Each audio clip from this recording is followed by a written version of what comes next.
You love it when I get so high and drop that thing so low. Make you sit right here. Now you can't go back home.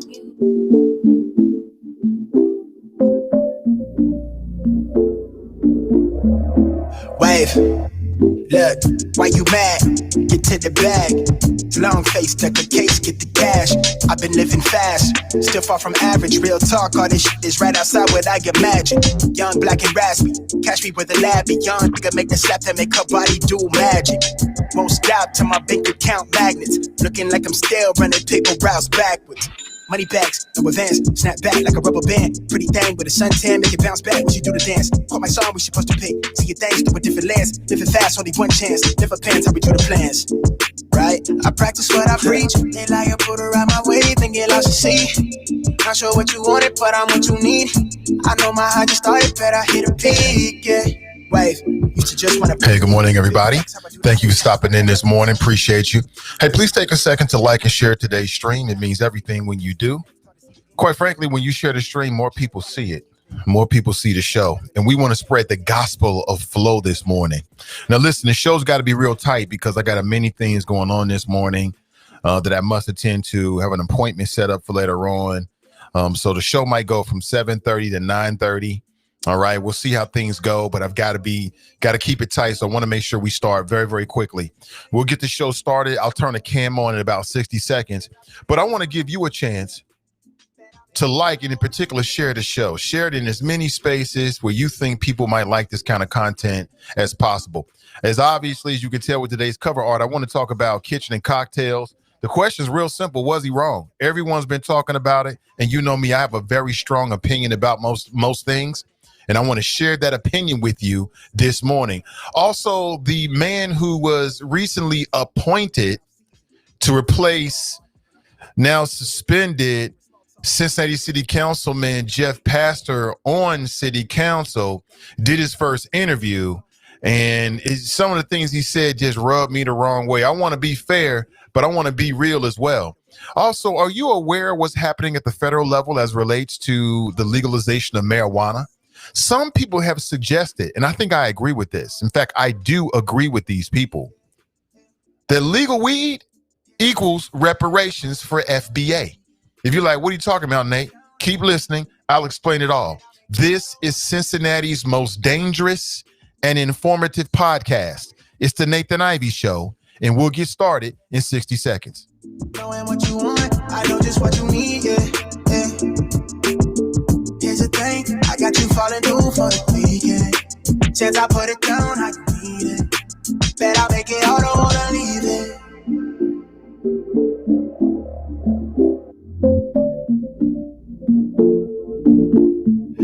You're listening to the Nathan Ivey Show. One man, one microphone, one mission.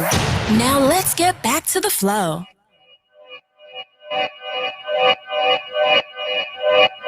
Yeah, talking to my mirror like I love you so much.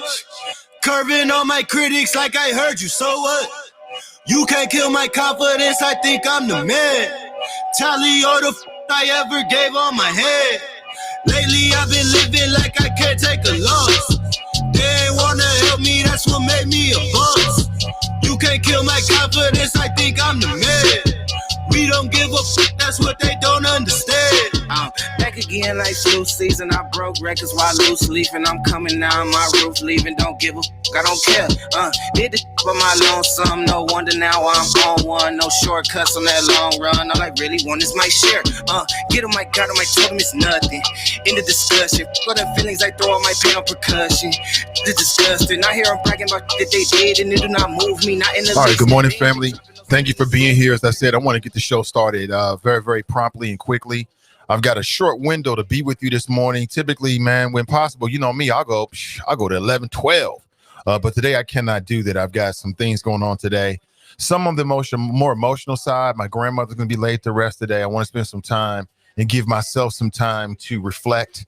And also, I've got some other things going on as well today. So it's going to be nice and tight today. 513-873-7134 if you want to share your thoughts. There's my number right there. Again, 513-873-7134. As you can see from today's cover art, I want to kick off the show talking about kitchens and cocktails. That's the name of a Black-owned restaurant down in Dallas. And dude went viral. The owner went viral. We talked about this a little bit yesterday's show, but I want to circle back around and talk about it. You know me, I like to talk about what people are talking about. And his video went viral because he basically went ham on some black females because they were twerking in his establishment. It's like Footloose, no dancing in that place. Don't come in there dancing. What's wrong with you in here dancing? He didn't create that space for the culture for you to dance. Because, you know, dancing is anti-black culture. I'll play the video for you again, I think, and I suspect maybe a lot of people have already seen it, but for if you haven't seen it, of course, I want to play it for you so you know what we're talking about. 513-873-7134. Dude went in his feelings. Went into his feelings about his establishment and not wanting people to twerk. How dare you twerk? Damn it, I took out a loan for this business and you in here twerking?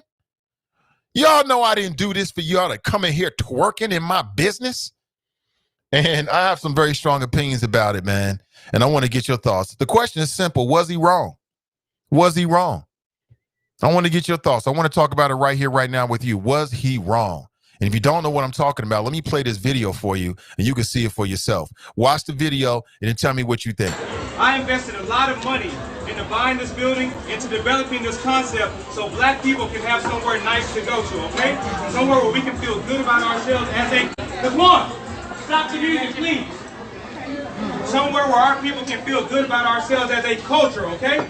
Yeah. No, real talk. And so all this twerking and shit, take it to Prime, take it to Pink, don't bring it here because we're a restaurant. And so beyond that, 75% of my customers are ladies. And I want men to show respect for themselves for how they carry themselves here. So how can I tell the men to respect themselves and you guys are twerking on glass here? If you want to do it, get the fuck out my restaurant. Because I did it for our people and I did it for our culture. So don't do it now. Don't do it again. I don't want to hear it. If you don't like it, get out because I don't need your money. I need to provide something for my people. And don't do it again. Thank you.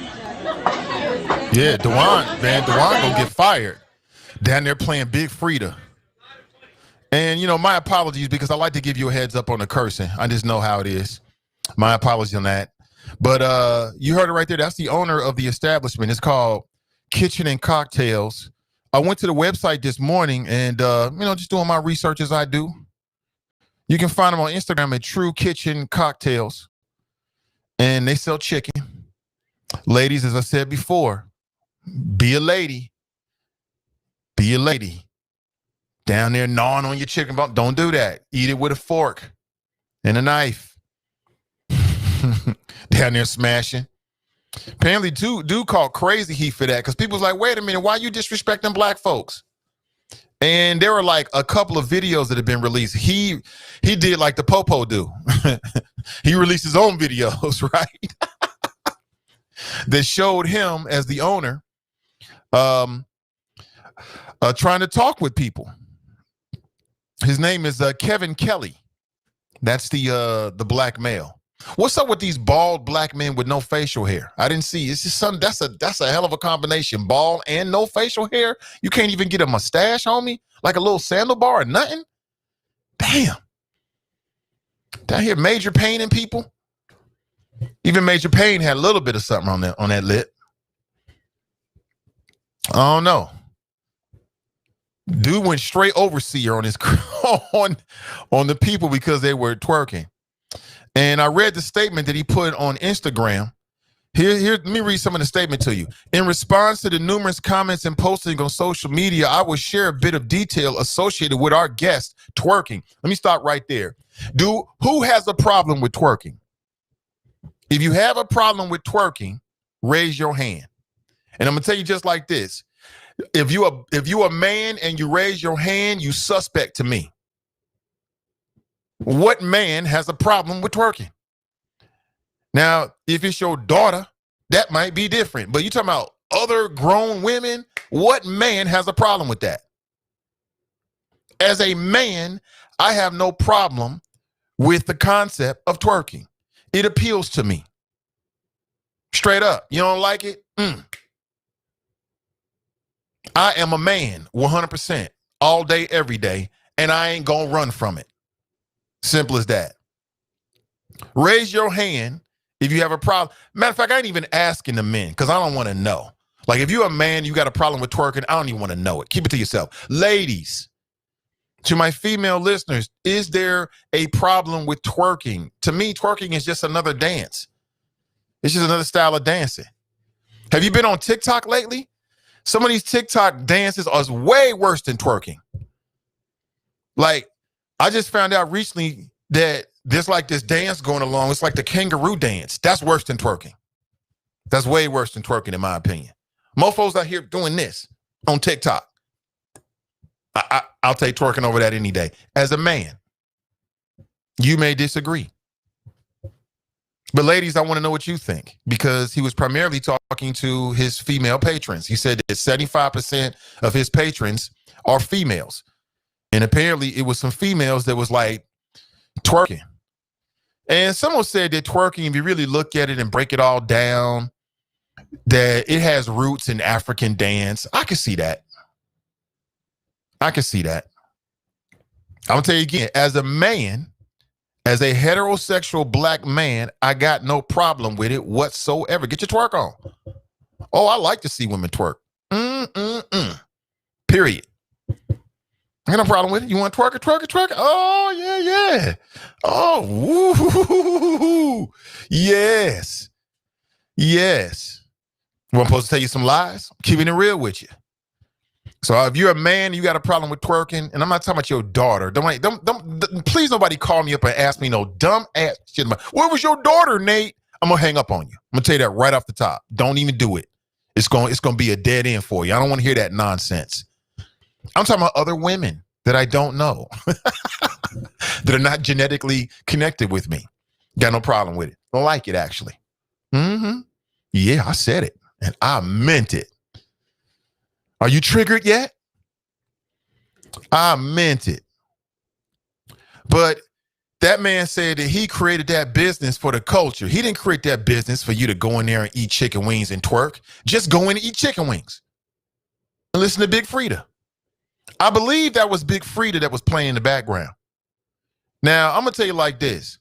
If you're a restaurant owner, you are 100% within your rights to create the kind of restaurant and culture and environment that you want. Like there's some restaurants where they say, look, when you come in here, you gotta wear like a coat. You gotta have like a sports jacket on or some kind of coat on. Okay, great. That's the way your ambiance. Cool. Got no problem with it. And you don't want people to dance in your establishment? Great. I'll tell you one issue I had is dudes talking all super forcefully, expelling all this air out of his mouth, and he doesn't have a mask on. Where is your mask at, bruh? That is offensive.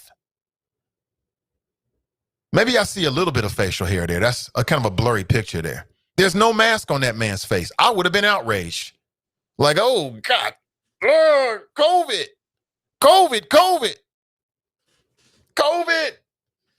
Put a mask on, Kev. Damn. Talk about no F's given. Can you show some respect to your patrons? Like if you're going to go ham and be forcefully expelling air out of your damn lungs in a closed environment, can you at least put a mask on, Mr. Owner? and respect the culture. So again, I mean, if you're a restaurant owner, any restaurant owners out there, I think you have whatever right to set the stage for whatever you want to. But I think it's a difference between, I've said this before, there's a lot of things that you may be able to do that you can do. Maybe you're an owner or whatever. It doesn't mean that you should do it. There's a lot of things that you can do. It doesn't mean that you should do it. In my opinion, I thought the man as an owner was hypocritical. Because how you going to try to check people about class and show no class while you checking them?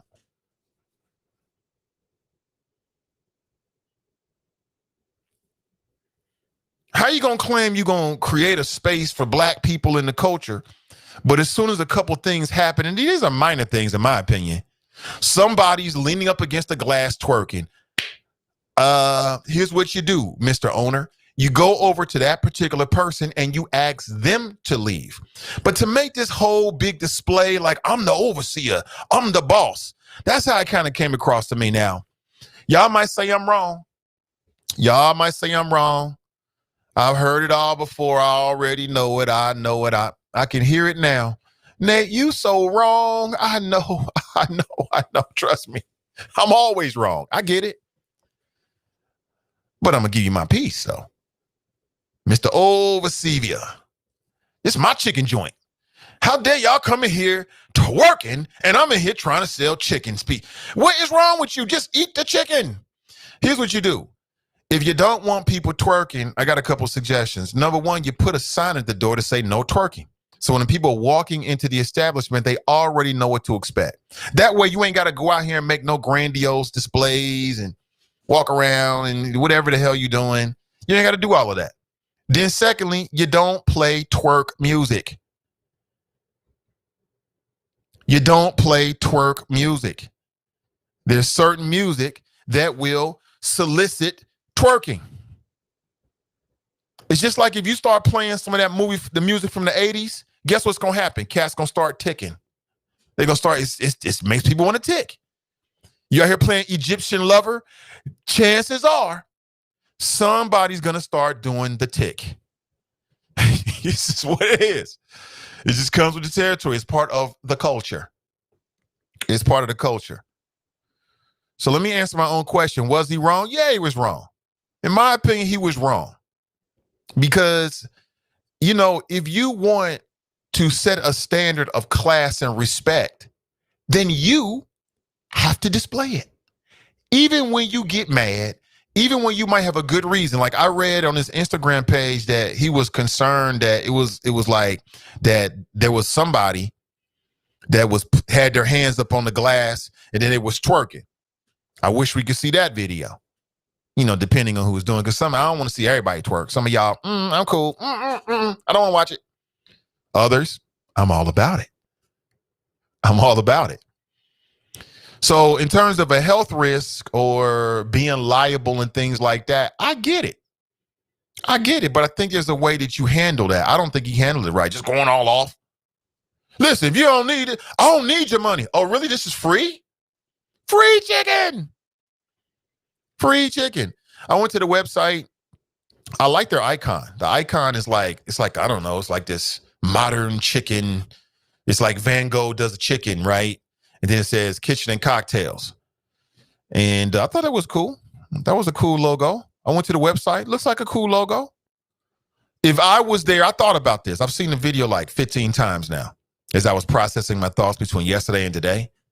If I was there, more than likely I would have got up, asked for a refund, got my money back, and just left. Because you don't need my money. And I'm not trying to be disrespected by nobody when I'm spending my money. That's just me. But what do you think? 513-873-7134. Just a few thoughts about the latest viral outrage. Kitchen and cocktails. Was he wrong? You're damn right. You're damn skivvy he was wrong. You're damn skivvy he was wrong. Number one, you playing Big Frida, but you don't expect people to twerk. Number two, you don't have any facial hair and you're bald. Number three, you don't have a mask on. Number four, there's a better way to interact with people. If you want to kick somebody at your establishment, kick them out. You go over there and knock, excuse me, ma'am. Listen, I'm going to refund you your money, but I want you to leave my establishment today. Here's why. A, B, C, D. Boom. They out the door. That's all you got to do. But this whole overseer, this is my, look, master put me in charge while he is gone, and y'all going to do what I tell you. I mean, we don't need all of that, B. Oh, I don't need, ooh, easy, easy, easy. Easy, easy, easy. Am I reading too much into it? Have I triggered you yet? You tell me. 513-873-7134. He's taking super heat, and he should. He should take heat because, number one, and shout out to whoever took the video. That's me all day. I love that. Like, oh, we got a moment here. Ooh, woo. World star, right? Put that video up real quick. Real quick. I ain't mad about it, not one bit. Not one bit. Hey, good morning to you. If you're just tuning in, we're talking about this viral video, Kitchen and Cocktails, Black-owned establishment down in Dallas, Texas, is I believe. And my question is real simple.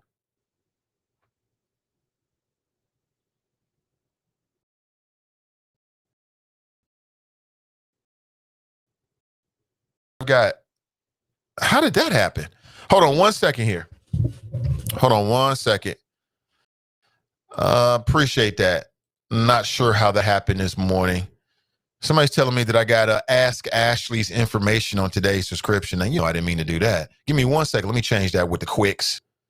Really quick for you, because that will be very confusing, and I don't want to confuse you. Sorry about that. How did that happen? I think we can change that midstream. Give me 1 second. Here we go. Hold on 1 second here. Shout out to Ask Ash. She had an excellent show yesterday, as a matter of fact. Excellent show. Give me 1 second, folks. Give me 1 second. All right, let me update that in the stream. Let me double check it. Sorry about that. And see, that's how you know people care about you, man. They're like, look, Nate, you're looking crazy out here. Oh, I got it. No problem. Let me change this real quick. But think about this. Was he wrong? I'll play the video again in a second here. Let me take care of this real quick.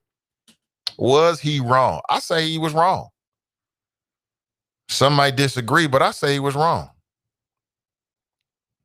I think that there's a way that you can handle certain situations, even when you are in your rights to do so.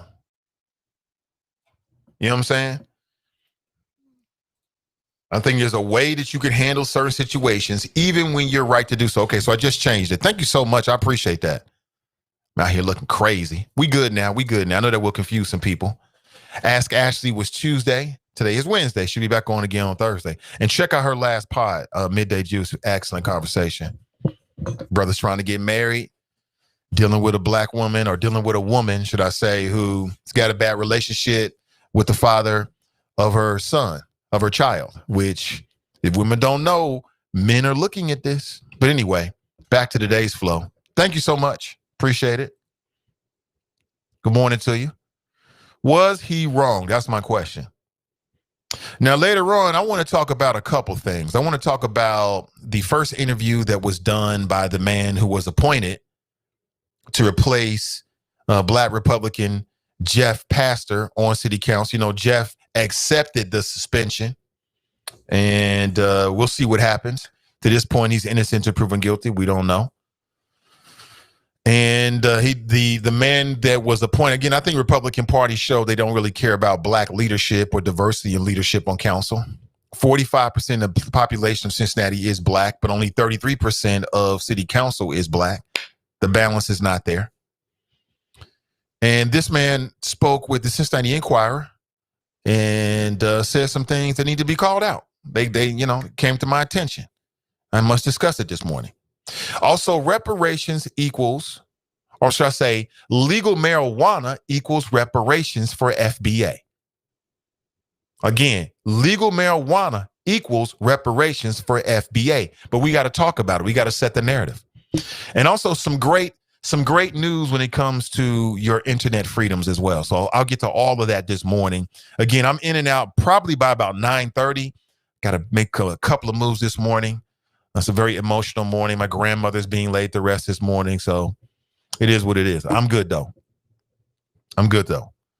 513-873-7134. What do you think? Now, if you missed it, I want to play it for you again.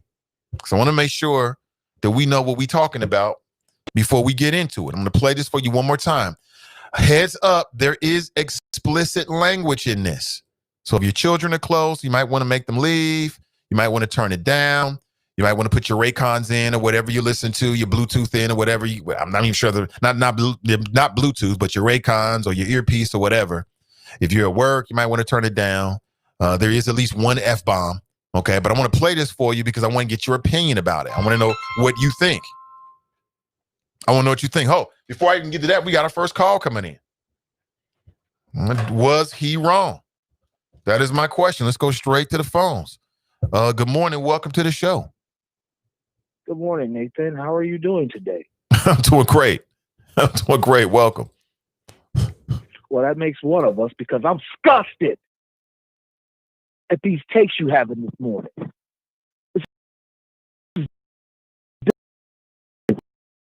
The point. One thing you're right. If you have a restaurant that established the energy and culture of it, that's all. You should have stopped right there. But you went on, giving the qualification and all this. No. Because like you always say, on your own program, if you disrespect me, you don't get to determine my response.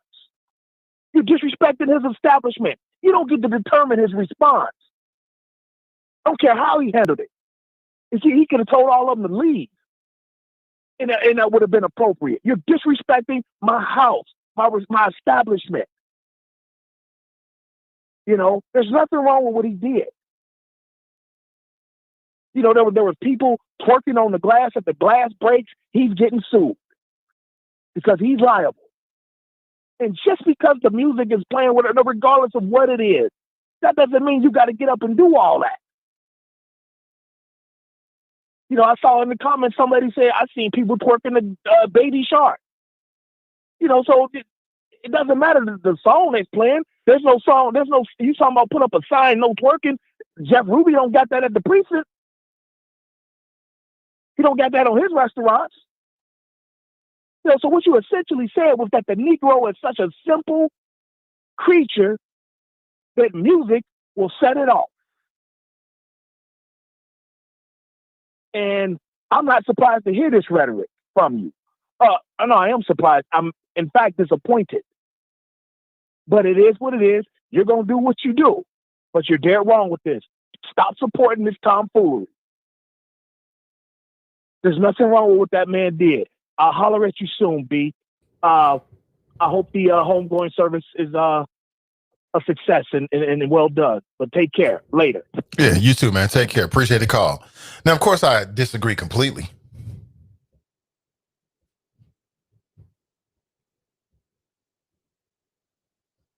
I think you're completely wrong, in my opinion, but we can always agree to disagree. We can always agree to disagree. As I said, and I'll take it from the top, just because you can do something doesn't mean that you should. I think the brother was wrong on a couple different levels. Number one, being bald with no facial hair. That's a no-no. You ain't got no hair in your head at all? That's a problem. Two, you ain't got no mask on. You out here expelling your hot air in a closed environment during a pandemic, potentially infecting your patrons. Show some love for the culture. Number three, you playing Big Frida, but you don't expect people to twerk. That's oxymoronic, period. They weren't playing Baby Shark. They were playing Big Frida. Certain music elicits a certain response. Like I said, if they was playing some Egyptian lover, dudes would have been doing the wave and pop locking. If you play some kid and play, dudes gonna be out here doing the cabbage patch. It is what it is. Number 4, there's a way. It's not what you do, it's how you did it. Now, when you're a restaurant owner, everybody knows that when you step in that establishment, they can come to you and say, abracadabra.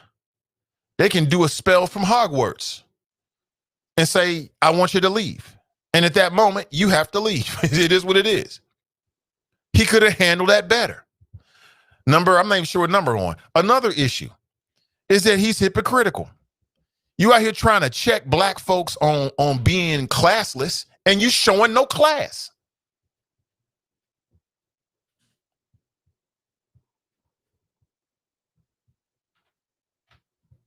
You're out here trying to check black men on showing respect, and you get all in your feelings because somebody's twerking. You don't know how. I guarantee he's probably got some other problems. I already read about it. He's got a history going back and forth with business partners, and one alleging the other. I ain't surprised to see that. Because he can't operate even when he is maybe justified and caught up in his emotions. He could have handled that better.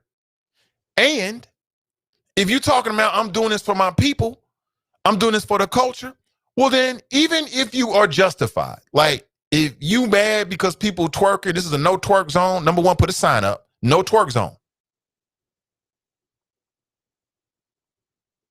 Put a sign up, no twerk zone, so people know. Don't play Big Frida. It's oxymoronic. Play classical.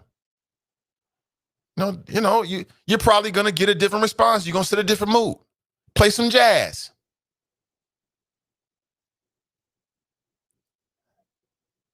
And if black owners are going to treat black folks the same way as white owners, what's the damn difference?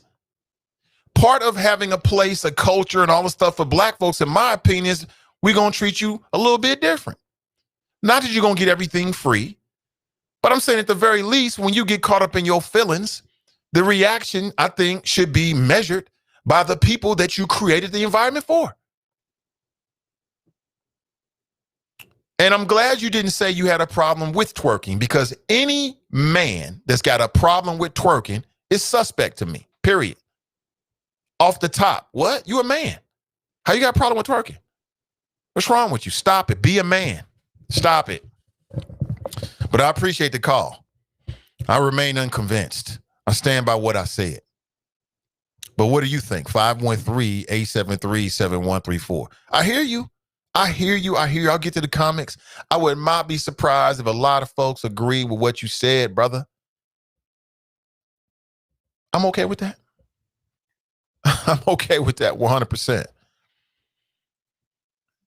And again, just because you can do something doesn't mean that you should. I'll say that one more time for the people in the back. There's a lot of stuff that you can do. Don't mean you should do it. Even when you justify it.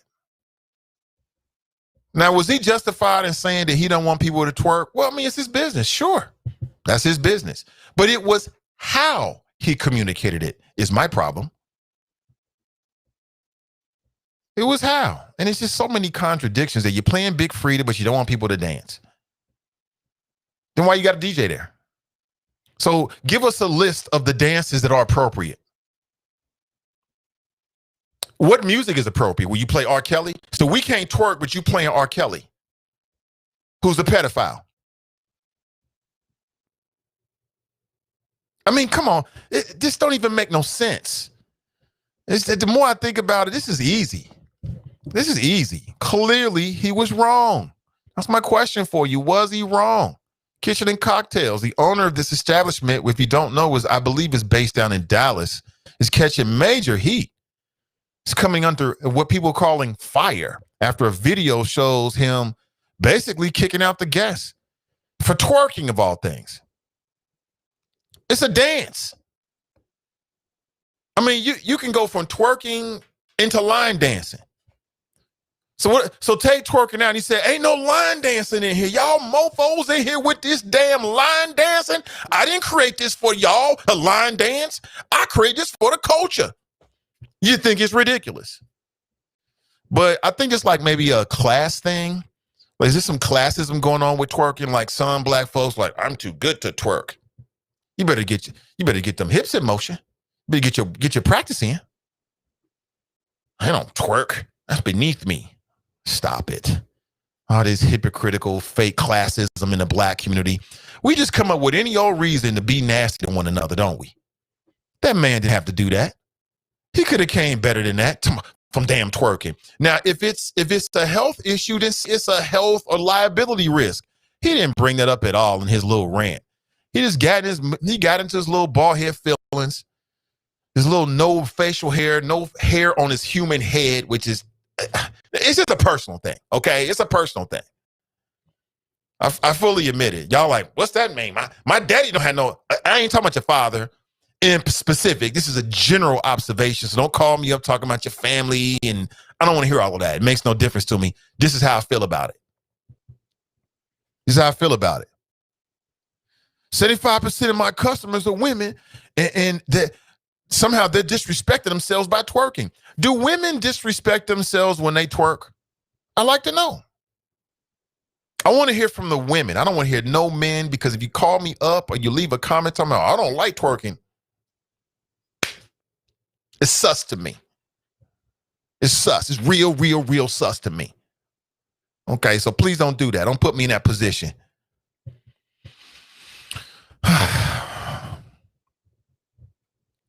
So in response to I like the and y'all selling chicken down here. I'm not against chicken. I'm for chicken. I'm pro chicken. Okay, but come on now.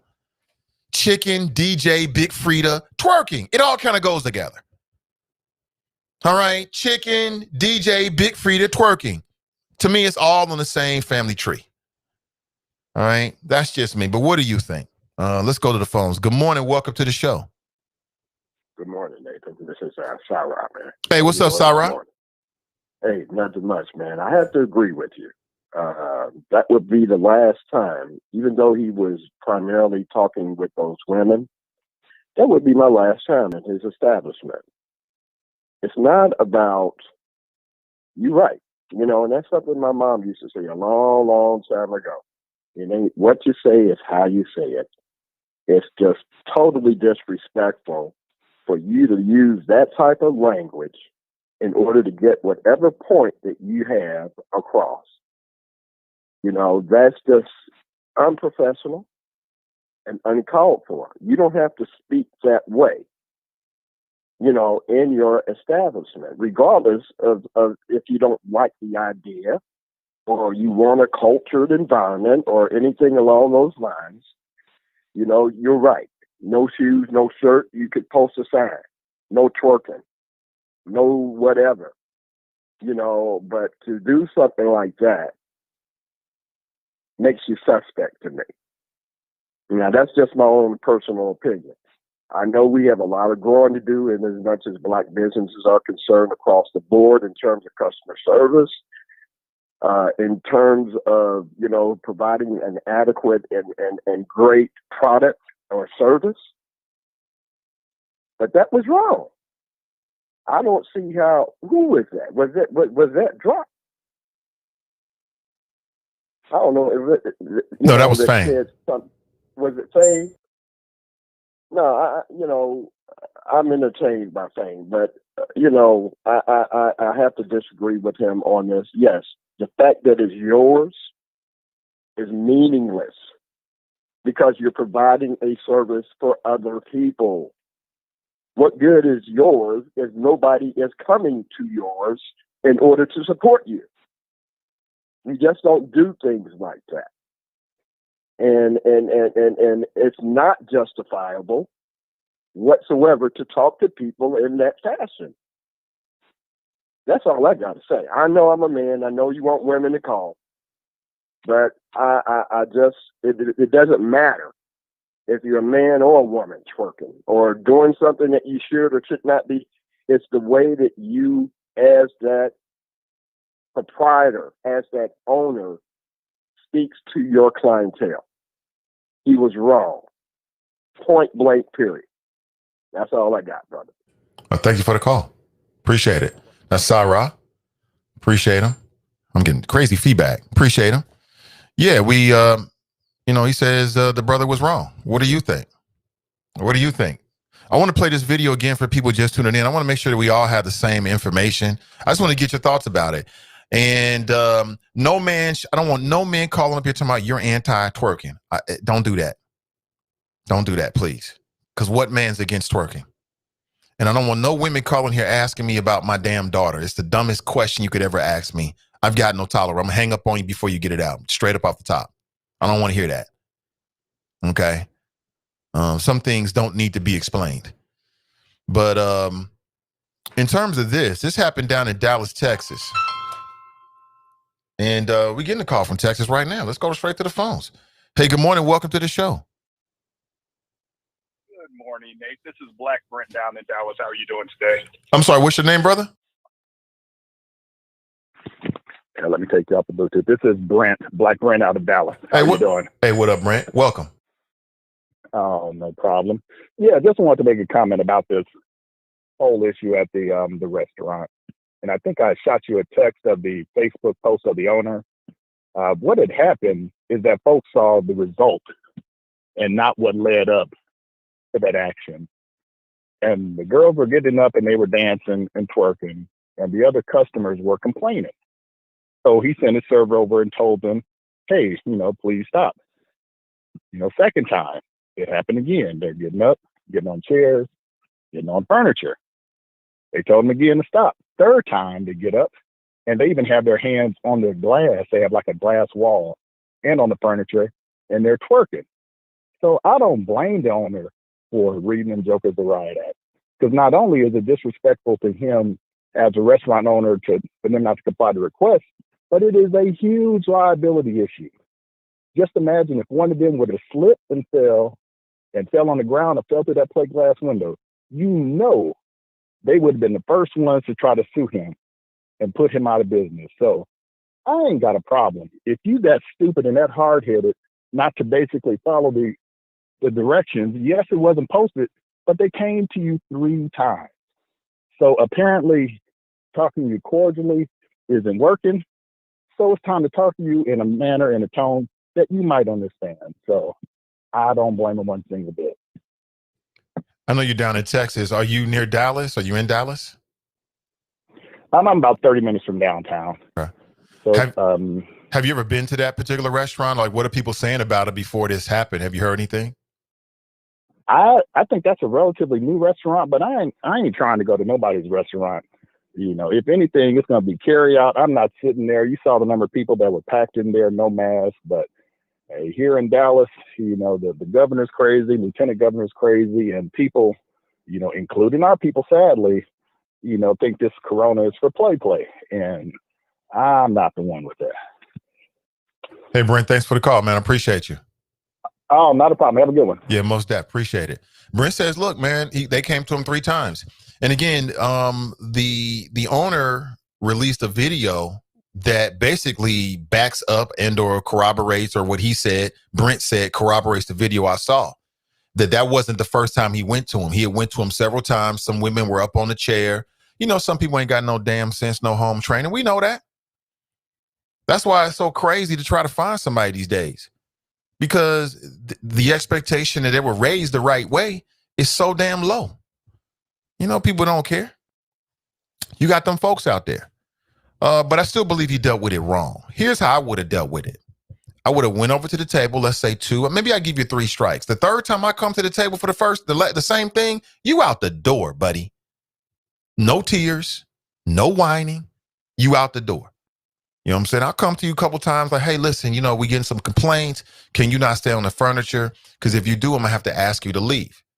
Oh, I got to come back out here. I'm going to come out here a second time and say, listen, man, we just told you that we don't want you to do this. I'll tell her why exactly.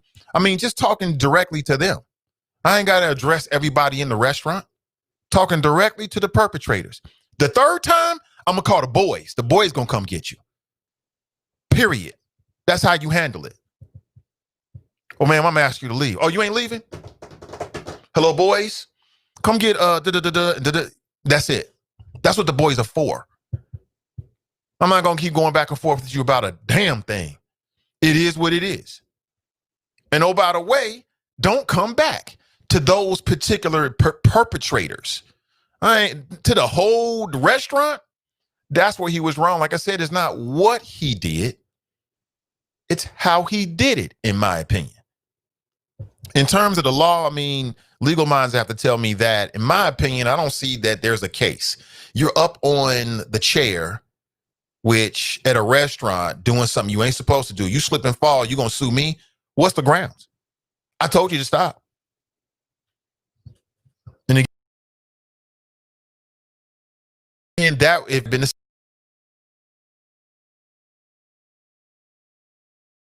once you didn't listen, now we're gonna ask you to leave. We're gonna refund your money because the man just said it. He don't need the money, so we're gonna refund your money. Here you go, ma'am. Thanks. No thanks. Bye. What's wrong with that? What's wrong with that? I don't get it. What is wrong with just dealing with it that way? To me, that seems like a much more professional way to do it. You get you take care of all your objectives. Number one, you get rid of the offending party. You minimize and/or you completely eliminate the so-called liability issue you had.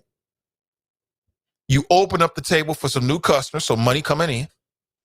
And then, instead of you having to address everybody, once people see you ask them to leave, they're going to get the message like, oh, they ain't playing here. You know how humans are.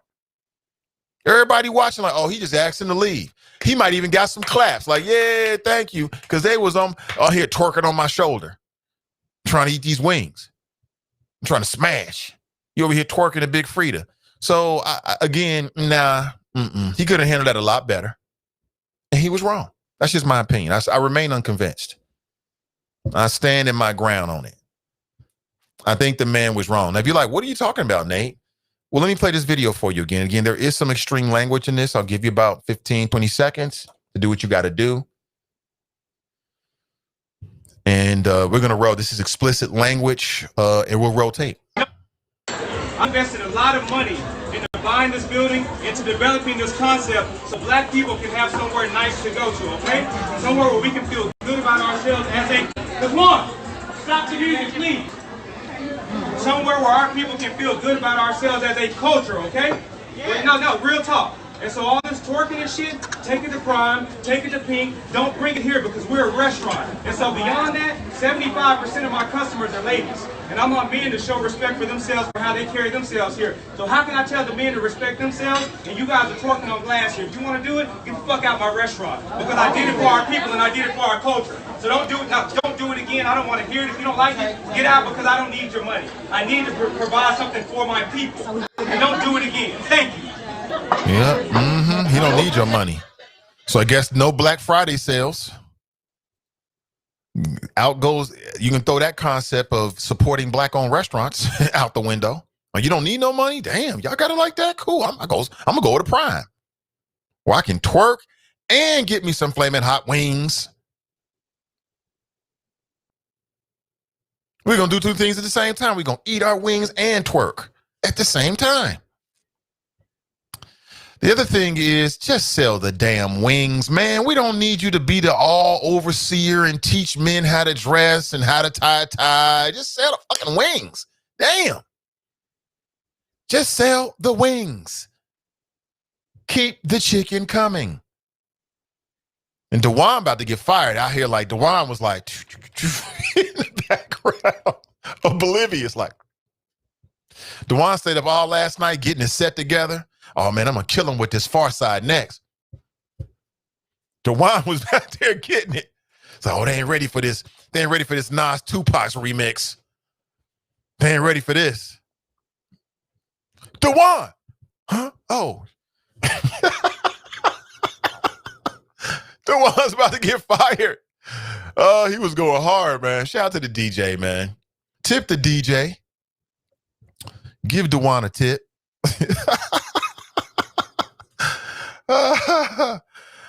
Oh, man, I ain't gonna let none of this stuff get me down, man. I'm too blessed to be stressed. Life is beautiful.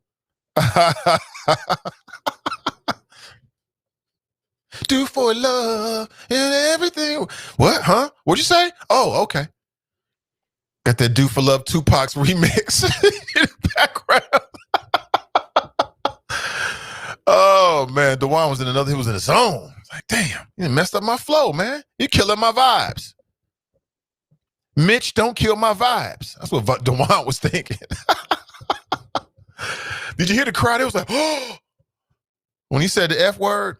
Now, how you gonna talk about class and respect and show no class and respect? Talk to me about that one. Talk to me about that, family. How you going about? You gonna teach everybody how to show class and respect, but you get in your feelings and get mad about something, and maybe justifiably so, and you show no class and no respect. Oh yeah, we learning today. We taking notes. That's how you show respect. Clearly, the man was wrong. Clearly, he was wrong, in my opinion. Just my humble opinion. I don't have to be right. Let me jump inside the chop shop this morning and see what the choppers are chopping up. Brenda writes, happy Wednesday. Good morning to you, Brenda. Miss D writes, greetings. Good morning to you, Miss D. Pat writes, good morning. DB Cooper. We found you, DB. You know who DB Cooper is? Hilarious. Good morning, folks. I really did that. The unthinkable. I am legend. So is the alt middle. Pay homage. DB Cooper is the name of a man who pulled off a mid-air heist and then parachuted back to the ground. And to this day, authorities don't know where he is and who he is. Sharp writes, good morning, Nate and the Choppers. Tony writes, morning, Choppers. Spoke with my sister this morning. She tested positive for COVID on Monday and is not doing well.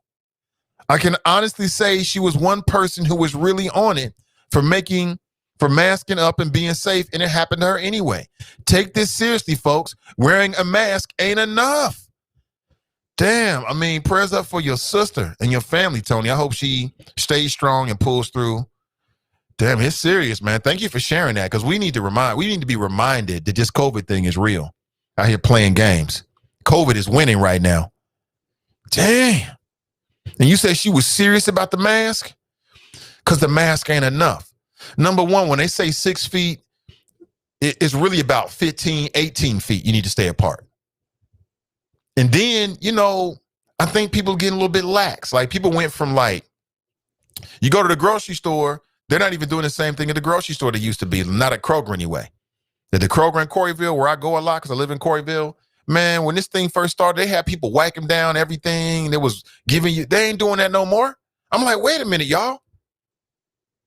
Y'all got to keep, the pandemic is even worse now. Man, CG Dub writes, good morning, Choppers. Good morning to you, CG Dub. Jared writes, good morning, hashtag Team and I. Hashtag SAG Game. SAG Game? Ray writes, Grand Risings all. Mike Jones writes, good morning, Choppers. Tracy writes, hi. Jerica writes, hola, beautiful black people, and the others too. She always includes the others. Sharp writes, I like twerking. There you go. That's a man's man right there. Yeah, you a man. Real men like twerking. Ben writes, twerking is an art form. I'm inclined to agree. Tracy writes, OMG. Clue Magic writes, Grand Risings, Nate and the Choppers. I like watching females twerk as much as the next person, but I don't want to smell the twerk wind while I'm eating. However, you can't give them what they need to twerk. It's like inviting a crackhead to live with you. You sell crack, but expect him not to smoke it. I'd rather a woman whine than twerk. I'm not sure I like where this is going. So let's go to the phones. Good morning. Welcome to the show. Who's that? Good morning. Hey, good morning, Nate. How you doing? Can you hear me? I can't hear you. Yes. Oh, great. This is Keno, man. What up, Keno?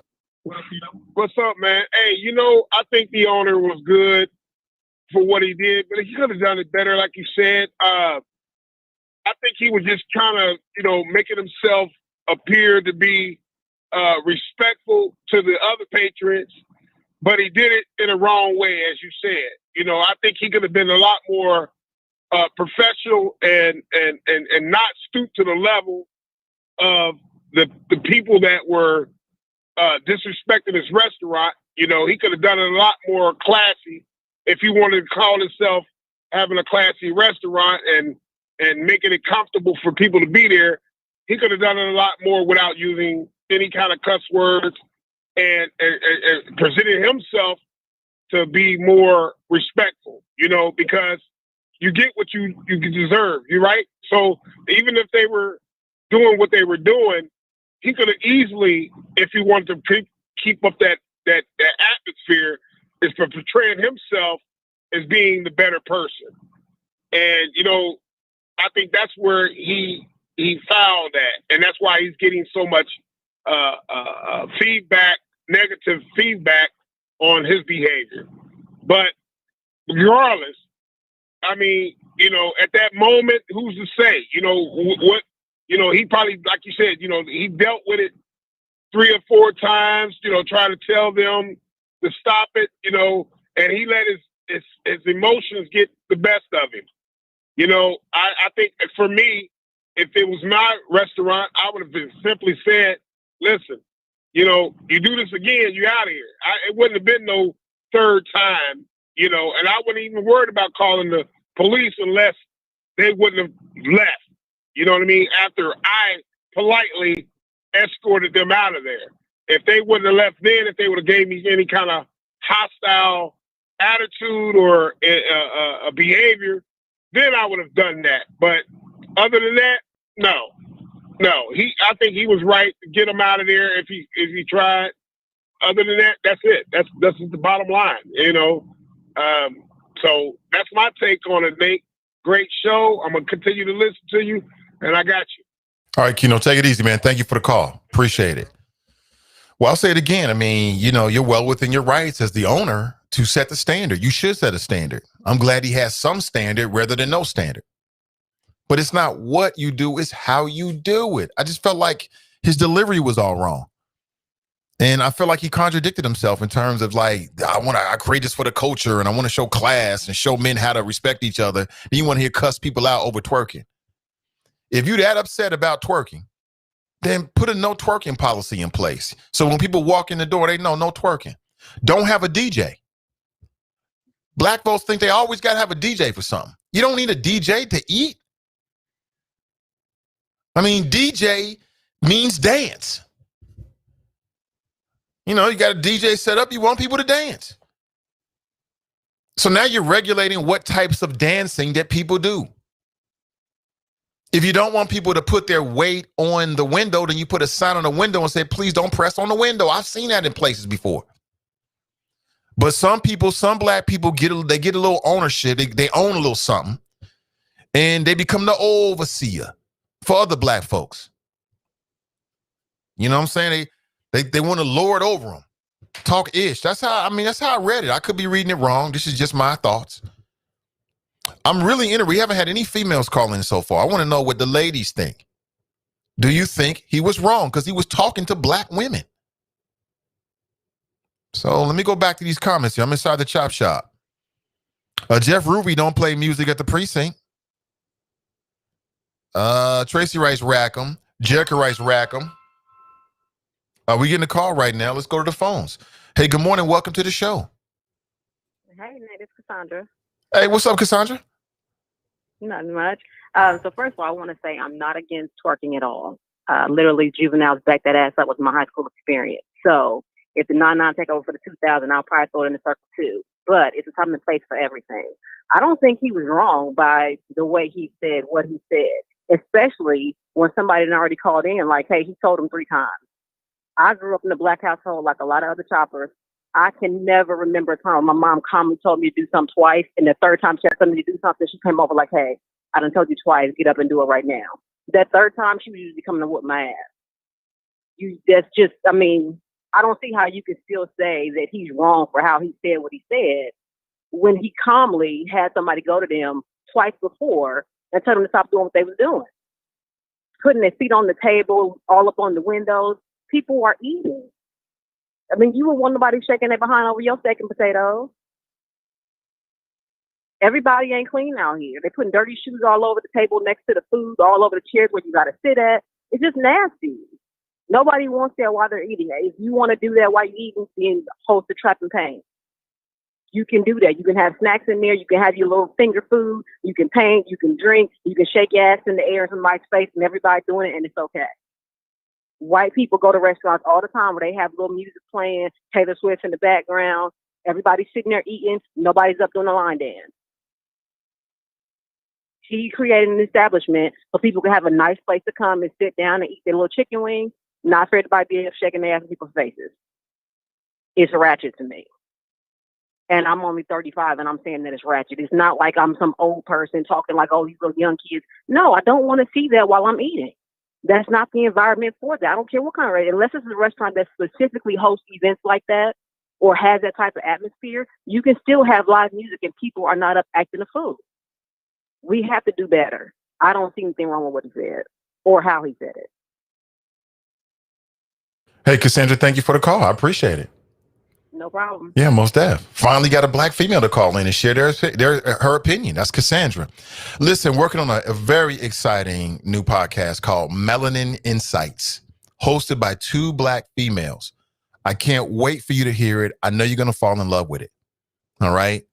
And I'll talk more about it real soon. It's called Melanin Insights. And you love the name, don't you? So Cassandra says she sees nothing wrong with it. Okay. Like I said, I just want to hear your opinion. We can always agree to disagree. I remain unconvinced. I stand by what I said. That it's not what you do, but it's how you do it. And he could have handled that whole situation better. And I think would have got a better result out of it with no critique whatsoever. And all he had to do was you go over to him once, you get some complaints, you tell him. The second time you go to him and you tell him you got to leave. You either refund their money or you don't refund their money, depending on how you want to handle it. And everybody in the restaurant watches you professionally and politely because you're the business owner. You're not their father. You're not their mother. You're the owner of the establishment, and you should act like that. Everybody in the restaurant watches you escort them out. Mission accomplished. You didn't play yourself. You're not taking no heat. You open up a seat for another patron to come in and pay you. Boom, that's all he had to do. But this idea, this is almost like whooping. This idea that it's okay for us to talk to one another like this, I just resist that. But that's just my opinion. Let me go back to the phones. Good morning. Welcome to the show. Good morning, Nate. How you doing? I'm doing great. Great. This is Miss Brittany. I'm calling out of Middletown, Ohio right now. Hey, what's up, Miss Brittany? Thank you. I'm good. I'm good. I'm here. I'm listening. I'm commenting. I'm loving everybody's comments, whether I agree with them or not, because I'm a little bit right there in the middle. I'm glad we finally had. I heard Cassandra on there. Shout out to Cass. How you doing, honey? I was ready to hear some women speak. I did enjoy the men speaking, but I'm a 36-year-old married woman. I'm a cheerleading coach for 12 years. I coach 13 and 14-year-olds. And so, I mean, that's one thing I do. I dance and I love twerking. I believe in twerking. Okay. I love it. I love it. Do I twerk in the restaurants? I might have a few times in my life, depending on the establishment. Now, before I get all the way into it, I do want to say this. I keep seeing comments about what white people do. Why are we worried about what white people do in 2020? If it ain't nothing affecting us, meaning they killing us or harming us. I don't care what white people do at Ruth Chris and how white people carry themselves. I don't live my life like that. We are two different types of people, and we all know that. Black folks is magic to me. We got a lot of soul. And even in the video that I'm watching that you just played, he can't even talk because that's how loud the DJ was. And I honestly feel like he should have had a conversation with the DJ, or they should have had a list. I also work a business with my mother. My mother has her own business. She's a wedding coordinator, decorator, all that kind of stuff. So we do weddings. And we know what type of music you need to play in the beginning of the ceremony, when people are eating, when people are doing this, and when it's time to get busy. And that music sounded like it was time to get busy.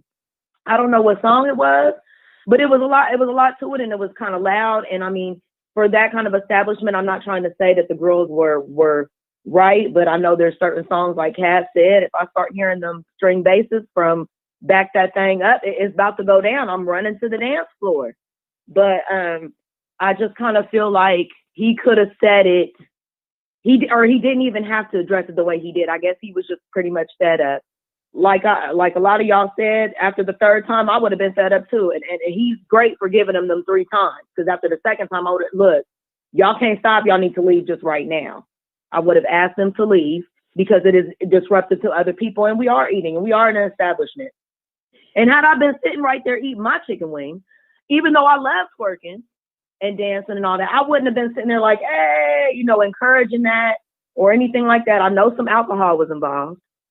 But because I'm sitting here eating in a restaurant, like you said, there's a time and a place for everything. So I feel like they were wrong for doing that. And then once you were warned, not 1, not 2, but 3 times, he should have just said, okay, guys, it's time, let's go, escorted them out. He could have apologized to the rest of the patrons up in the business. And then he should have went like what everybody else do, go on Facebook and rant about it.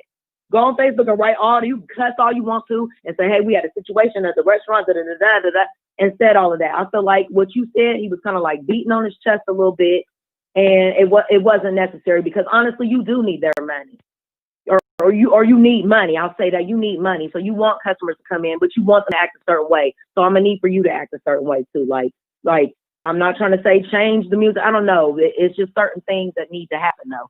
When you want a nice restaurant for the culture, because our culture is all about dancing. Our culture is all about music and kind of stuff like that. So, I mean, if that's what you want, just kind of calm it down, play some jazz, play some light music, and set that type of tone and environment. And that's just my take on it. But I respect everybody's opinion, because I'm seeing little things out of each side, and I'm like, yep. Hey, Brittany, thank you so much. Thank you so much for the call. I appreciate it. Have a great day, y'all. You too. I'll say it again. Melanin Insights, brand new podcast coming to CDM, hosted by 2 Black females. And not all Black females think the same. There's so many different opinions out there, so many different approaches. Very excited about that podcast. I'll tell you more about it soon. Here's my number, 513-873-7134. I am a man of my word. To my patrons, the team, and I told you what I was going to do. I am 100% on that mission. All right? Your support means everything. Your support means everything. And there's a lot of ways to support the show, like just calling the show, sharing the show. That's a big support. Like people that get up every day, man, and share the show, you are big time supporters. I got folks that share on all platforms, folks that share on Facebook groups. They share this feed every single day. Thank you so much, number one, because your help is what you're doing is working. Let me take a second. What you're doing is working. 100%. I'm seeing it on the number side from that CDM page. Okay. We can do this together. To my patrons, thank you so much. Or if you want to cash app some donations to us, that would be much appreciated as well. So I want to give you as many avenues as possible to help and be a part of what we're doing here with CDM. And again, this is just the beginning. Wait until you see what happens next. And we'll look back in a year from now like, whoa, we started there. Trust me on that. Because of good people like you, I appreciate you. But let's go back to the phones and say good morning and welcome to the show. Good morning, Nate. This is Donita. How are you? Hey, Donita, good morning. Hey, I just wanted to, it's interesting that the last young lady who called in was a cheerleading coach. Because as a cheerleading coach in high school, this was one of the battles that I constantly fought. Because young ladies didn't seem to understand that, in my opinion, you have to represent yourself the way you want to be treated. You have to represent yourself as a young lady at all times. And when you grown and you twerking, that's great. You know what I mean? Because you're making that decision. But I think what a lot of older women don't understand is you're setting a precedent for the young ladies, because they see that and then they think it's okay to do that. And I just don't think that it is okay for kids to be twerking. But when you see women who you look up to doing that, then they think that that's fine. So I think we have to be careful of our messaging. And that is my problem with the the way that the business owner handled it. I have no problem with his message. In fact, I agree with his message, but it's the way that he delivered it. You can't chastise somebody about showing respect and you're cursing out people in a restaurant. You're sending a mixed message. You can't tell me to respect you, but you're cursing. It doesn't work.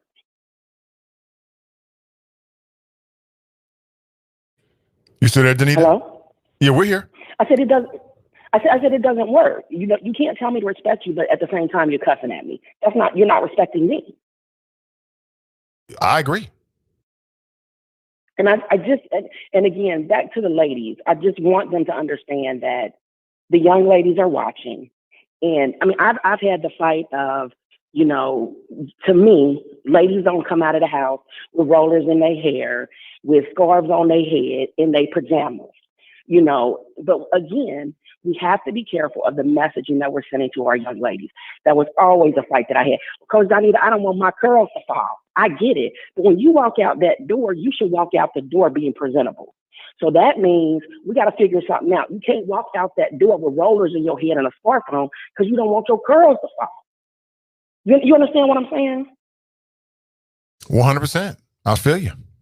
So and again, you know, if we're ladies, be ladies. And ladies don't twerk. I'm sorry, do that in the comfort of, if you want a club full of adults, that's, you know, and that's cool. But you have to be careful of the messaging that we're sending to those who are watching us. And I'll even take it a step further. Ladies, please stop taking these pictures showing your butt to the camera. Because one thing I always tell my girls is that your best angle? Is that what you have to offer the world? If not, why are you leading with that? Lead with what you have. You are a beautiful, intelligent young woman. You don't have to show anybody your butt to show them that that's your best side. All right, Danita, thank you for the call. All right. Yep, appreciate you. That's Danita checking in. Yeah, I mean, she says, yeah, obviously you have the right to, well, a couple of messages there, and you heard it for yourself. No, number one, a message to young ladies, which I'm with that 100%. You know, there's a difference between being a young lady and being a grown woman. There's different rules, different standards, different things you can do. But to the business owner, if you're a business owner out there, if you're a restaurant owner and you're trying to set a tone and somebody's outside of the culture you're trying to, and the tone and the environment, you got every right to say, listen, this ain't what I'm trying to do here. And if you bring it to their attention in a polite way and they still won't, you know, listen to you or adhere to your rules, you got every right to ask them to roll out. But I think that what I saw there, in my opinion, is the brother didn't have to do all of that. He's beating on his chest with this overseer. You know, this mine. I invested. I ain't invested you to come in here and start. Wait a minute. Don't play Big Frida. Don't play Yin Yang Twins. If you don't want people to twerk, you know, set the moon, set the culture. Also, put some signs up. Don't put your hands on the glass. I've been in many establishments where they say don't put your hands on the glass. You know why? It might shatter. People don't do it. And then if you want to make somebody leave, there's a difference between going over them and saying, listen, this ain't working for me. I'm going to refund your money. I'm going to ask you to leave. Why? Well, listen, I've asked you twice now, okay? And I don't want to deal with this anymore. Well, we okay. You know how it's either going to want to go one or two ways. Either going to say, okay, we can listen. We sorry. I'm sorry. Or they're going to say, well, they're going to get all huffy and puffy with you. Either way, it's time to go. That's just how I do things. You know, the way I do things, I give you a long runway. But when I make that decision, it's made, period. That's it. You can get on your knees and beg. You can do a rain dance and make it rain nickels and quarters. It makes no difference. When that decision is made, that's where we are. And if the man had done that, okay, no problem with it. Let's go to the phones. Good morning. Welcome to the show. Hi, Nate. How are you? This is Frenay. I'm sorry, who is it? Frenay? Yes. Hey, Frenay, good morning. Good morning. I wanted to give my opinion on this topic. I do believe that he was very unprofessional. No matter how someone is acting in your establishment, you do not come out of that professional role at all. You are a business and you are to handle yourself professionally. That is one thing that I think Black people are missing is customer service skills. And also, we don't know how to be customers to other Black establishments. You know, we think that because we support each other, we're spending money, that's showing loyalty. And we have to really think about how we want to be treated when we go into an establishment and how we treat others when we go into their establishment. He said he was doing it for the culture dances. That's what we do. You go back to Africa, they're doing African dancing, but when you look at it in America, it's twerking. I do not think that was the place, but also he had a DJ. DJ equals party. You playing Big Frida, you playing Lil Jon and the East Side Boys. What are you saying? Now, if you're playing smooth jazz, you know, some people may be, you know, popping their fingers, but they're not twerking. You can't twerk the jazz. I haven't seen anybody twerk. Maybe a slow grind, but no twerk. Slow dancing, no twerk. Also about COVID. It is about staying apart and it is about the mask, but I also believe that it's in the air. When you go out to the store or out somewhere, when you get in the house, you take those clothes off immediately. I take a shower immediately. I get all of that off of me because before COVID, I was a firm believer in it's in the air. It's in the air. And it doesn't matter if you wear gloves, you can have on short sleeves. What if you rub against something on your arm? You know what I'm saying? It's on your arm, then you wipe your face with your arm or whatever. Or if it's on your clothes and you're wiping your face with your clothes. I don't know. I just feel like that we need to think outside the box when it comes to this COVID thing and not always listen to what they say on the news. And just be mindful of what you're doing because it's serious out here and it's killing us, period. And that's all I have to say. I enjoyed the show. You all have a great day. You too, Frenay. Thank you for the call. Appreciate it. That's Frenay checking in. Listen, I appreciate the ladies repping because I really want to hear your opinion about it. I mean, I want to hear from everybody, obviously, male or female. But since he was talking to black women, I mean, how do black women look at twerking? I'm curious. Like I told you, as a black man, I don't have no problem with it. I like it. I'm pro-choice when it comes to twerking. You got the right to choose. I got no problem with it. None whatsoever. If it makes you look at me differently, then so be it. I keep telling folks, I am a black man, a heterosexual black man, 1 billion%. In all the good and the bad, if there's bad, I don't know what the bad could be, but whatever the good and the bad. And I embrace it 100%. I ain't trying to fake it. Why? Loves it. Loves it. I love the fact that God made me a man. Love it. Wouldn't choose nothing different. And everything that comes with it. All its splendor, all the ups and downs. Love it. Love it. If I knew that my children weren't listening, I'd get even more explicit with you. But I'm not going to do that right now. Because I know that my children are in earshot. So I'm going to spare you of the explicitness of how much I love being a man. But I'll just tell you, I ain't got no problem with no twerk videos. None whatsoever. Why would I? What you mean? God made that for us. I'm going to enjoy it. Just like marijuana, which I want to talk about a little bit later. The legal, if I don't get to it today, then we will have this conversation. Legal marijuana equals reparations for FBA. That's Foundational Black Americans, or ADOS, you know, the descendants of slaves. Everybody talking about reparations. It's right there in front of us. It's this amazing new industry that's going legal everywhere. I'm bringing it up because this week Congress is going to be mulling over a bill that might federally make it legal recreationally across the country. That's going to happen eventually. And when it happens, I want to see black people. I want to see FBA. I want to see the descendants of slaves, black people that helped build this country.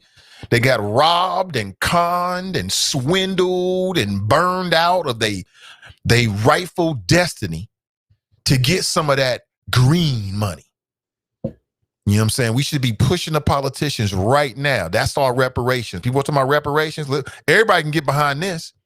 When that goes legal in the state of Ohio, we need to make sure that black people, not the same old already rich black people, get a chance to get some of that green, that legal marijuana recreational money. When I hear black folks in that industry, I love it that we should be there. 100%. I may get to that. If I don't, then I'll circle back around to it. 513-873-7134. 15 states and the District of Columbia have now legalized the recreational use of marijuana. Another 16 states have decriminalized it. Fast forward 20 years from now, man, it might be every state, damn near every state in the union is now legal for recreational marijuana. That is an amazing emerging market, brand new industry to the state of Ohio. That's where I'm at right now. I'm in Cincinnati, Ohio. We need to make sure but black people get our part of it for so many reasons. Not the least of which is for years and years and years, the criminalization of marijuana has been used as a justification to over-incarcerate, to harass us, to over-incarcerate us, to abuse us. It's been used as a tool by law enforcement to basically take away our destiny by robbing our freedom and taking our money and putting it straight into the system in terms of fines and tickets and court costs and all this other nonsense. So damn it, when it goes legal, we, as in you and me, our folks need to be at the top of the list in terms of making sure we get some of that green. Period. And we should be pushing the politicians right now to make sure that we get that green.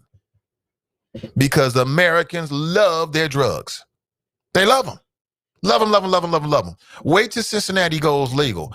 Man, Cincinnati's never going to be a better place than when you can recreationally consume marijuana. You don't have to hide it. It's going to be crazy money out here. Crazy, because Cincinnatians love their drugs, their outdoor venues, and their sports. Tell me I'm wrong. And food. We love our drugs. Right now, we're loving that alcohol. The mayor of Cincinnati himself said that beer is single-handedly probably the most important factor in the revitalization of downtown Cincinnati. Beer, alcohol is a drug. We love that. In fact, they love that everywhere. Humans love to do drugs, eat, drink, and be entertained outside. Tell me I'm wrong. Black, white, green, Indian, whoever you are, humans love that. So I'm saying this now, I'll talk more about this and what other states are doing. It is possible that we make sure that black folks are at the tip of the spear, right, when it comes to getting some of that new industry money. I don't want to hear the same old already rich people in Ohio, hogging up all the recreational marijuana money. Hell no, it needs to come to us. That is that's one form of reparations that we should be talking about right now. But anyway, let me go back to the phones. Good morning. Welcome to the show. Good morning, Mr. Ivy. This is your West Side Connection, Cross Squad 52, sleeping in this morning. How are you, sir? Hello? I'm sorry, brother. I'm doing great. Welcome. Oh, okay. You had one of those mic off moments. I did. I get it. I did. But I haven't turned on YouTube. I'm on speaker. But Mr. Ivy, when I woke up this morning, I turned the show on, and you're talking about this subject about marijuana and the possible nationwide decriminalization or total legalizing of marijuana and cannabis products. And Mr. Ivy, yesterday I saw this documentary movie entitled The Donut King. Now, I don't know if you've ever heard of it, but it's about this Cambodian refugee from the Vietnam War. This man, he went to a refugee camp at Camp Pendleton out here in California, and he got sponsored by a church out here in Tustin, California. And this immigrant, he got odd jobs to take care of his family, had a wife and 2 kids, and because he had that work hard, that work ethic spirit, and of course during the war in Vietnam, he supported the Americans. And obviously, when the war ended, he was taken by Americans, and it was the Ford administration, the Republican administration, who wanted these refugees to come to America because they helped the U.S. so greatly during the Vietnam War. So he gets a job at a gas station, and he goes across the street, and he sees all these people at this restaurant, and he was wondering, well, what's the big deal? Because remember, he's an immigrant. And he stayed in the refugee camps for almost a year, and then he was sponsored. So he's at one of his odd jobs, and he notices this restaurant, and they're selling donuts. So he was intrigued. So he asked the owner if he saved his money, can he buy a donut shop? The owner said, no, Ted, you go to Winchell's Donut Training. The man, Mr. Ivy, he took advantage of that advice, and he enrolled in the Winchell's Donut Training. And this was in the early 80s. And Mr. Ivy, long story short, the name of the docu-movie is called The Donut King. And what this man did, Mr. Ivy, once he established himself, he started sponsoring these refugees who were coming from Vietnam, because they were still bringing them back to America. And he started sponsoring these families to come over. And he sponsored over 100 families, and he got them into the donut game. Okay, what's the point Mr. about Ivy, it? Why are you telling me the story? What's the point of this?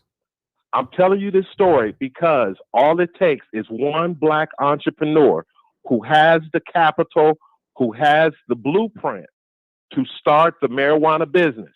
Snoop Dogg is in it. Rick Ross is in it. It's so many Mike Tyson's major in it. entertainers. Jim Jones is in it. It's a lot of dudes in it. Yes, the exhibition fight between Tyson and Roy Jones was sponsored by Weed Maps. That is a marijuana dispensary, marijuana, all things marijuana website called Weed Maps, WEEDMAP. I'm hip to it. And the reason I'm bringing this up, Mr. Ivy, is because what this man, Ted, did, the Donut King, he was the first one who did it. And he hooked up all these Cambodians.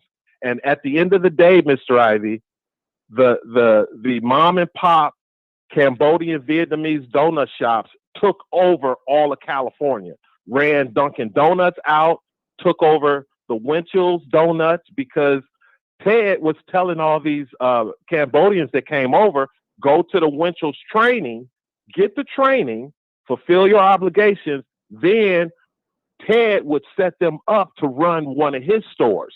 Smart. And the guy had over 80 franchises at one time. Where can I watch this? The reason I'm saying, I saw it last night on my on Kodi, which most people say on their Fire Stick. Okay. So I'm gonna look it's for out this. there. Sounds interesting. I'm telling you, Mr. Ivy, all it takes is one rich, and we got multi-billionaires now. I mean, Kanye West, Mr. Ivy, is worth almost $2 billion. Is he? $2 billion. Damn, really? Mr. Ivy, you go check the list of black billionaires, Mr. Ivy. Michael Jordan is over, I think he's up to like $3 billion. Oprah is at $2 billion. Kanye is at over $2 billion. I mean, it's so many of them, Mr. Ivy. And all I'm saying, when you told that story, it triggered me, because that is what America is about. It's about capitalism and building foundational, generational wealth. Now, there's a moral to the story with the Donut King, and there's a tragic ending to his story. But what the man did with his people, and what he did, Mr. Ivy, he only leased the donut shops to Cambodians because there was a model there. Their families were 100% all in. The families got up and they ran these donut shops until they became prosperous, and they kept passing it on. One Cambodian, one Vietnamese to the next. And right now, to this day, Mr. Ivy, there is a large Vietnamese community in the city of Tustin, California. Google Tustin, California, and what it was when the Donut King arrived there from the Cambodian refugee camps. When he arrived there and sponsored by this church in Tustin, what that community was built up. They almost run the entire community, Mr. Ivy, and it's huge. So I just wanted to say that, Mr. Ivy, the weed marijuana business is the business that could do exactly what you said when I turned your show on this morning. It could be the beginning, but people have to understand, Mr. Ivy, the concept that you were talking about, the concept that the Donut King, Ted Lieu, or well, I forgot his last name, but what this man did when he took care of his people, because he knew they had the same drive, the same motivation, and the same spirit that he did when it came to fulfilling the American dream, which is to provide for your family, to take care of your family, to make sure your family is safe, and give your family the opportunities that you didn't have. So, Mr. Ivy, I'm telling you, the way things work, when I turn your show on, and you, Mr. Ivy, Nathan Ivy of Cincinnati, Ohio, is talking about this subject, and we all know, Mr. Ivy, we have ears on the Nathan Ivy show. And now you on YouTube, we got eyes on you too. So you keep putting these positive words out there, Mr. Ivy, because my motto is, all you got to do is reach one to teach one. And it's not how you start, it's how you finish. The name of the movie is The Donut King. So you keep pushing that message, Mr. Ivy. I will check that out. And that's all I got. That's all I need, brother. Thanks for the call. All right. Peace out. Drop Squad 52. Drop his science to anyone who wants to catch it. You dropped some science today. We got to give him props. He dropped science today. I appreciate that. I'm like, where's he going with this? I get it now. Yeah, the Cambodians were sticking together. Like, we all going to come up with these. The Americans love donuts. We're going to give you donuts. Here's more donuts. I'm only with you till about 9:30 this morning. I've got to make a move. A lot of things are going on today. But I want to talk about this interview that was done with the man who was appointed to replace Jeff Pastor. I'm speaking about Steve Gooden. Steve Gooden. And apparently he's been wanting to run for city council for some time. And now he was given a major leg up with this appointment. He was appointed by a Republican judge. Winkler, who actually had a Democrat opponent, Pavin Parikh. Remember Pavin came on the show? I know he talked with Donnie B as well. I think they have a relationship. And, I try to do my part to raise awareness about that race, to let people know. And I think he just came up a little bit short in that case, in that race. We had no idea back in November that the judge was going to have to make a decision about appointing someone on city council. I still stand by what I said. I think the Republican Party had two opportunities to show us that they actually embrace diversity. And in both cases, they have appointed white folks. I've got nothing against white folks, but all I'm saying is, as a black man in a city that's 45% black or African American, we should have just as much of a percentage or representation on city council, which is the legislative body that represents the city. Right now, it's out of whack. 45% of the population is African American. Only 33% of city council is. Now, you might not look at these kind of things, but I do. And he did his first interview with Jason Williams and Sharon Coolidge on the That's So Cincinnati podcast. And some of the things that came out of it it rubbed me the wrong way. I want to share with you. But let me go to the phones here. Your calls are my priority, and say good morning and welcome to the show. What's going on, Nate? How you doing, brother? I'm doing well. The only reason why it rubbed you the wrong way, because you heard the same gaslighting, pandering, white male fragility in the background of his comments. I heard them too, Nate. I know exactly what you're talking about. Excuse me. They got in their man, Nate. And I'm glad you brought it up, 2 weeks ago, a week and a half ago, about why aren't they putting up another black Republican? Now, again, we agreed that the bench is pretty weak right now, but they couldn't find one, Nate. They basically took the power out of the people that Jeff appointed to, give the seat up or replace the seat. I mean, am I missing anything? Nothing at all. And Nate, let me say this, man. Don't fall for Drop's BS. By the way, Drop, where is Donald Trump? Nate, have you seen Donald Trump? He's on the golf course. On the golf course. We got a raging pandemic. We got people that are about to lose. They're about to get evicted because Senate can't pass a funding act.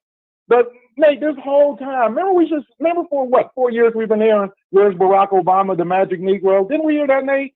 Over and over again. Over and over again. He wasn't the damn president. The current president right now is in hiding. What you gonna do? Make another excuse for why he went to the bunker this time? Well, my point is, Nate, going back to Drop Smollett. Nate, don't buy. You know what he was trying to do, don't you? He was trying to use well, if you just pull yourself up out of bootstrap and believe in the American capitalistic system, you can do just like Randy's Donut. Can I get a Randy's Donut in Cincinnati, Nate? Have you seen one? Not lately. They ain't taking up. No. I didn't even know what, I'm going to watch it just to see, like, what does he make, the honey bun? He ain't taking over Baskin. Good for what he's doing over in California. But you know what, Nate? I happen to know a brother that, hell, I met him for the first time on another radio station, commercial radio, and ended up building his own damn media business. Imagine that. You got that lesson how long ago, Nate? You got it before today, this morning. You got it before 10 minutes ago, didn't you, Nate? Yes, and you I know did. other people that got that message long before you got that message, don't you, Nate? That's what I'm saying. Miss me with that crap. And let me get this out the way too. Stop calling in here talking about local politics just so you can what do a saying say? It's a non sequitur. You trying to get away from that L that you taking. I know what you're trying to do. Then you're gonna call it acting like you know more about Cincinnati politics than people that live in Cincinnati. Negro, please. I told you, Drop. You got how many more days you got, Nate? About 45 more days? Then you got 4 more years of it. Maybe later, Nate, we can talk about the appointments. You see who he's appointing up there, brothers and sisters. You see the brother that he put right behind Jennifer Yellen. I didn't see it, no. The Fed chair. Yeah, he's an African, out of Raleigh. I can't think of his first name, and I don't want to mangle his name. But yeah, he's a brother. The first to ever be in that position.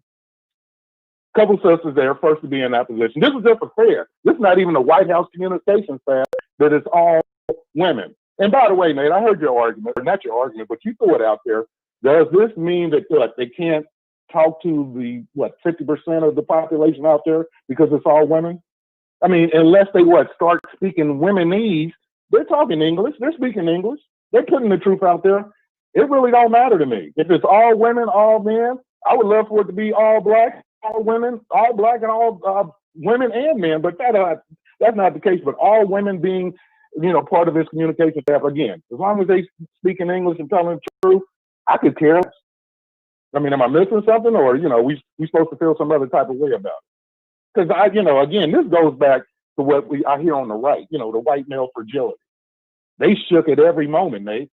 Black men, we don't worry about that. We like, sister, go ahead and do what you do. Or at least the majority of it. We know we got some out there to be the first ones to call in and down a sister, protect the man and all that BS. But I just wanted to get that off, Nate. Like I said, man, this whole idea that, we just got the entrepreneurial spirit, like 10 minutes ago was crap. I use you as an example. Hell, I can use my pops as an example. We actually have a brother here in Cincinnati he bought up land. He's trying to get his own little marijuana business going right here in this city, don't we, Nate? We know a guy like that, don't we? Yes, I do. So, again, you get my point? I hear you. Yeah, I do. Okay. That's all, man. It kind of infuriates me when it's like they're trying to talk down to us, like we don't know what the hell's going on. No, there are no more imaginative, steadfast, pull yourself up by the bootstrap type of people than Black Americans, especially in this damn country. You talking about starting from the bottom, then we're here. Black people built this damn country for free. Then were we released out into this country with the Emancipation Proclamation with absolutely nothing, and built up whatever bit we have right now and keep on building. That's why they running around scared and shook, talking about the great replacement and worried about women being in a position that men are normally in. Because they feel the power slipping away. Demography is the truth, Drop. Believe me. And if you ain't paying to the demographics, you ain't paying attention to your party and what you're going to possibly look like in the future. But right now, you're looking like Donald Trump. And that ain't a good look for you, brother. Nate, I appreciate you taking my call, man. Keep doing what you're doing. You know how it is, man. In the end, I hope these sisters get what I'm spitting. You have a good one, brother. Oh, you too. You too. Mason Mahler ain't giving him nothing. I gave the brother props. Drop called in. I thought his message was a good message. I didn't think he was demeaning. I thought he was just trying to make a point, kind of reinforcing a point. that we can do it to in our community. But I get it. I understand. I'll let y'all do what y'all do. 513-873-7134. You can see my number there on the screen. Please take a second to like and share today's live stream. It means everything. When you share the show, more people see it. And I can tell, most certainly, it is working. You are certainly helping this show grow and all the shows on CDM as well. And again, I keep hinting about it, but more to come. More to come. See here. So let me go back. I want to talk about the Cincinnati inquiry. So again, the Hamilton County Republican Party had an opportunity, and they're 0 for 2, in my opinion. They had an opportunity to show they believe in some kind of diversity, but they have no diversity. It's all just white folks. Nothing against white folks, but as a black male, I want to see some black leadership, some diversified leadership on city council. I want to see a city council that's reflective of the city. And we don't have that right now. We don't have it. When I thought that, and it was reported that Christopher Smitherman was going to have the opportunity to replace Jeff Pastor, I had a very strong opinion about it, which was I thought he should have replaced him with a black male.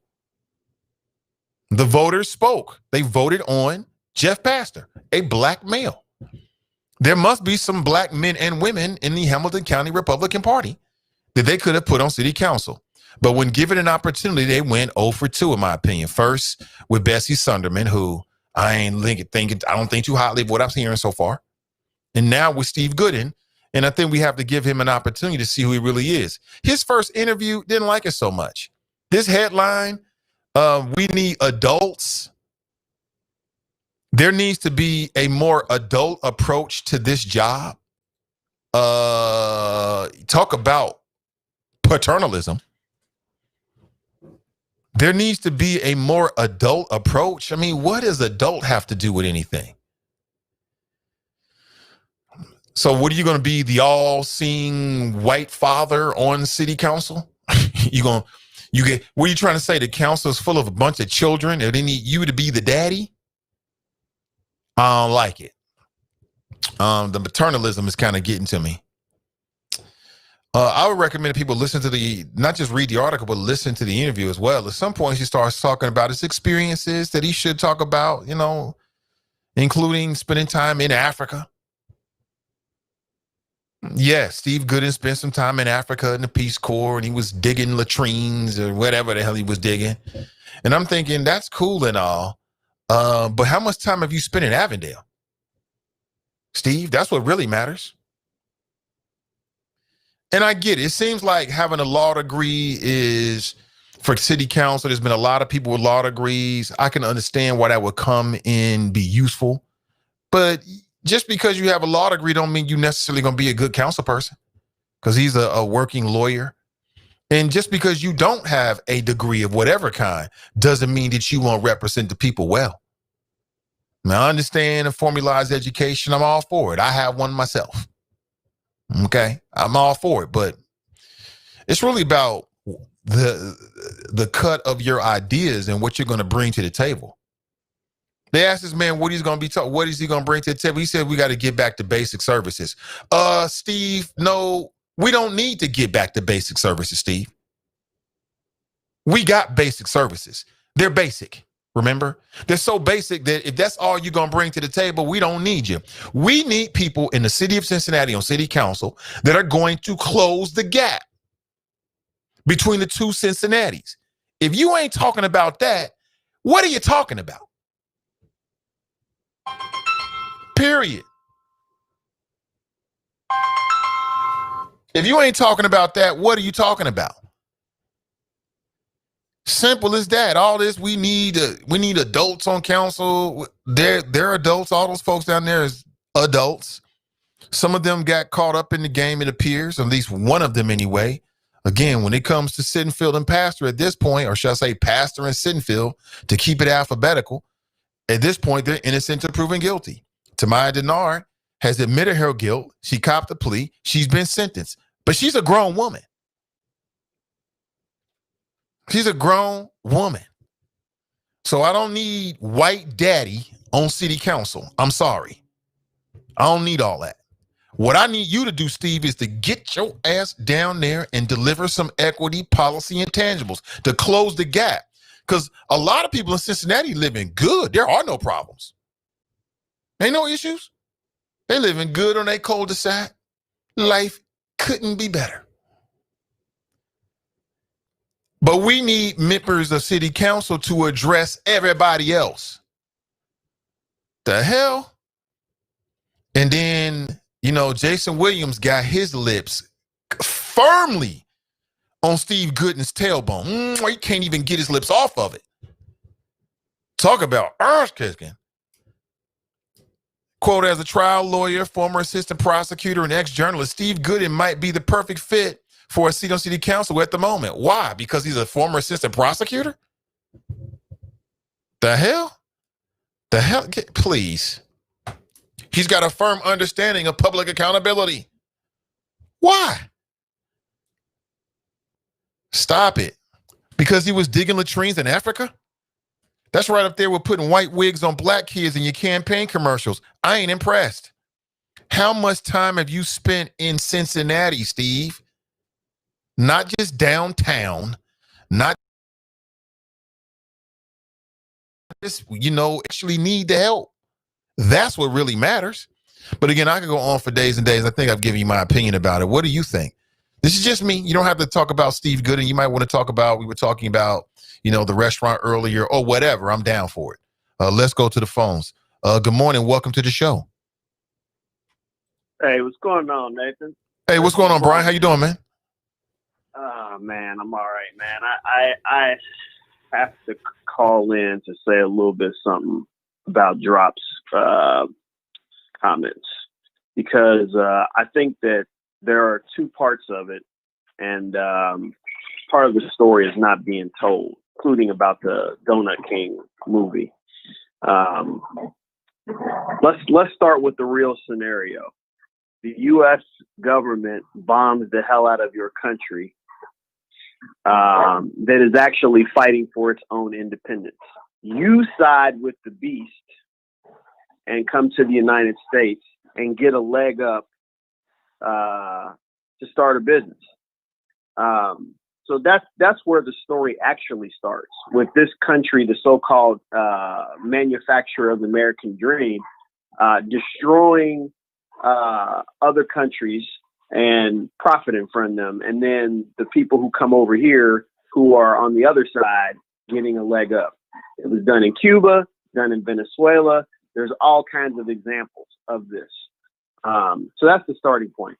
Second thing, and no knock on the individual person and his individual hustle and, what he quote unquote tried to do or didn't try to do. I don't know what he was trying to do. I'm not in his head. But let's take another scenario. Let's say the man sets up the Donut King shops. He starts getting franchises all over California. And then the U.S. government and racist people against Vietnamese bomb it all, burn it all down, hang those who are the owners of those businesses or the owners of those lands, and then sell them cheaply to white racists to be able to set up other businesses, or the same donut shop for that matter. That is the history of the experience in the United States. So, yes, I'm not saying therefore we can't survive and exceed and get past all that and make moves. That's been our history, is finding ways to make moves and survive. All I'm saying is it's not just some hunky-dory situation where it's not the same. The immigrant experience, especially non-Black immigrants coming into the United States, is not the same, and the mentality is not the same because they have not experienced in this country what this country has done to us over generations. So that is a factor. Let's say the donut guy couldn't get a loan because he was Vietnamese, and then laws were formally and informally established to make sure that none of his fellow country people could get fair loans to set up restaurants. And then we're forced to live in certain neighborhoods, which then those neighborhoods, because they all live there, the rate of or the cost of that real estate is crap, which then means, you know, so it's just there's another piece of that story, where the American dream is always an elusive thing collectively. You know, there's exceptions, there's people who excel, but the American dream, quote unquote, is denied everybody, but it's specifically and historically and intentionally denied to Black folks. So I just want to throw it out there. I'm not crapping on necessarily the idea that like some new industry could be, and especially this one, as much as has been done to us through the drug wars. Should there be some comeuppance from that? Absolutely. But let's not go too far with that example. Like, oh, this dude did it, so can we? Yes, we can, but there's a lot of obstacles in the way that we have to fight through to be able to do even the most basic things as a Black person in America. So I just wanted to throw that out there, man. Appreciate the flows, man. Take it easy. Thanks for the call. That's Brian Taylor. Yeah, appreciate it. Yeah, it's all time. I'm sorry. It's all kind of different perspectives out there on these issues that we're talking about today. I appreciate it. Simone writes, I'm trying to understand why people think twerking equals dancing on chairs and humping glass walls. You're right. Two different things. You don't have to stand on a chair to twerk. You're right. Sean writes, the last caller was too partial to ratchetness. Well, you know, one person's ratchetness is another person's right. You know what I mean? It's like, I think ratchetness is in the eye of the beholder. You know, it depends on the nature of the twerking, who's doing it, where they're doing it. We started the show talking about this brother down in Dallas, Texas. So let's go back there. He's the owner of Kitchen and Cocktails. And he's taking some heat. I saw the video that he posted a video on his Instagram of when he first went over to talk to the ladies and what was said. I see a lot of Black females in the restaurant. Black women out here spending that money, getting them wings, having a good time. If you don't know, he has, I think it's gone viral. A lot of people talking about it. It came up on yesterday's show at the very end of the show. I wanted to circle back and give you some strong opinions about it. I did just that. And people criticize him for the way that he dealt with the situation. Essentially, there were some people that were twerking up on a chair, putting their hands on the glass. And he was concerned about the culture, the environment, and also the liability. I think as a business owner, you should be thinking about all those things. Again, I'll say it again. I think the man is well within his rights. Any business owner is well within their rights, if you own a restaurant, to say this is and this is not what I want to happen in my establishment. You are well within your rights to do that. I think how you deal with it is what opens up for a conversation of discussion. And to me, he could have handled it a lot better. So he posted this. He writes on Instagram, when the first incidents occurred, the guests were politely asked to stop and have respect for themselves and other customers.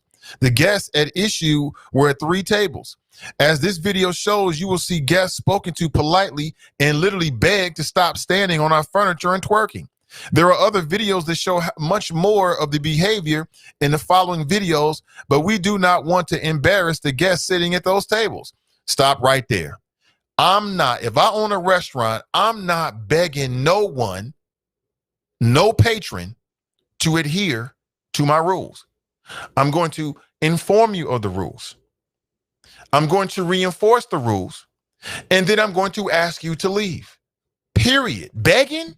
See, that's the problem. Part of the reason why he got so upset is because he should have had a standard.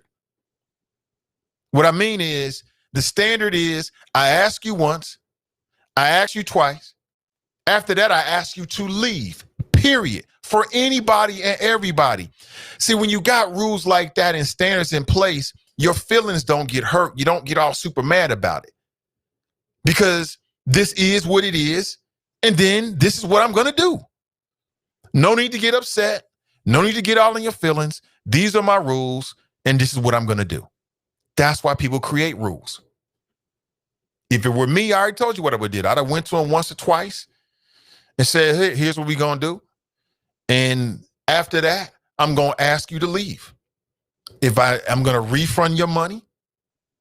If I feel like that's what needs to happen, it depends on where you are in your meal. I'm going to refund your money and ask you to leave. You don't leave, I'm going to call the boys. Simple as that. I'm not tussling with you. I'm not arguing with you. I'm not fighting with you. This is what's going to happen, ma'am. Period. For anybody.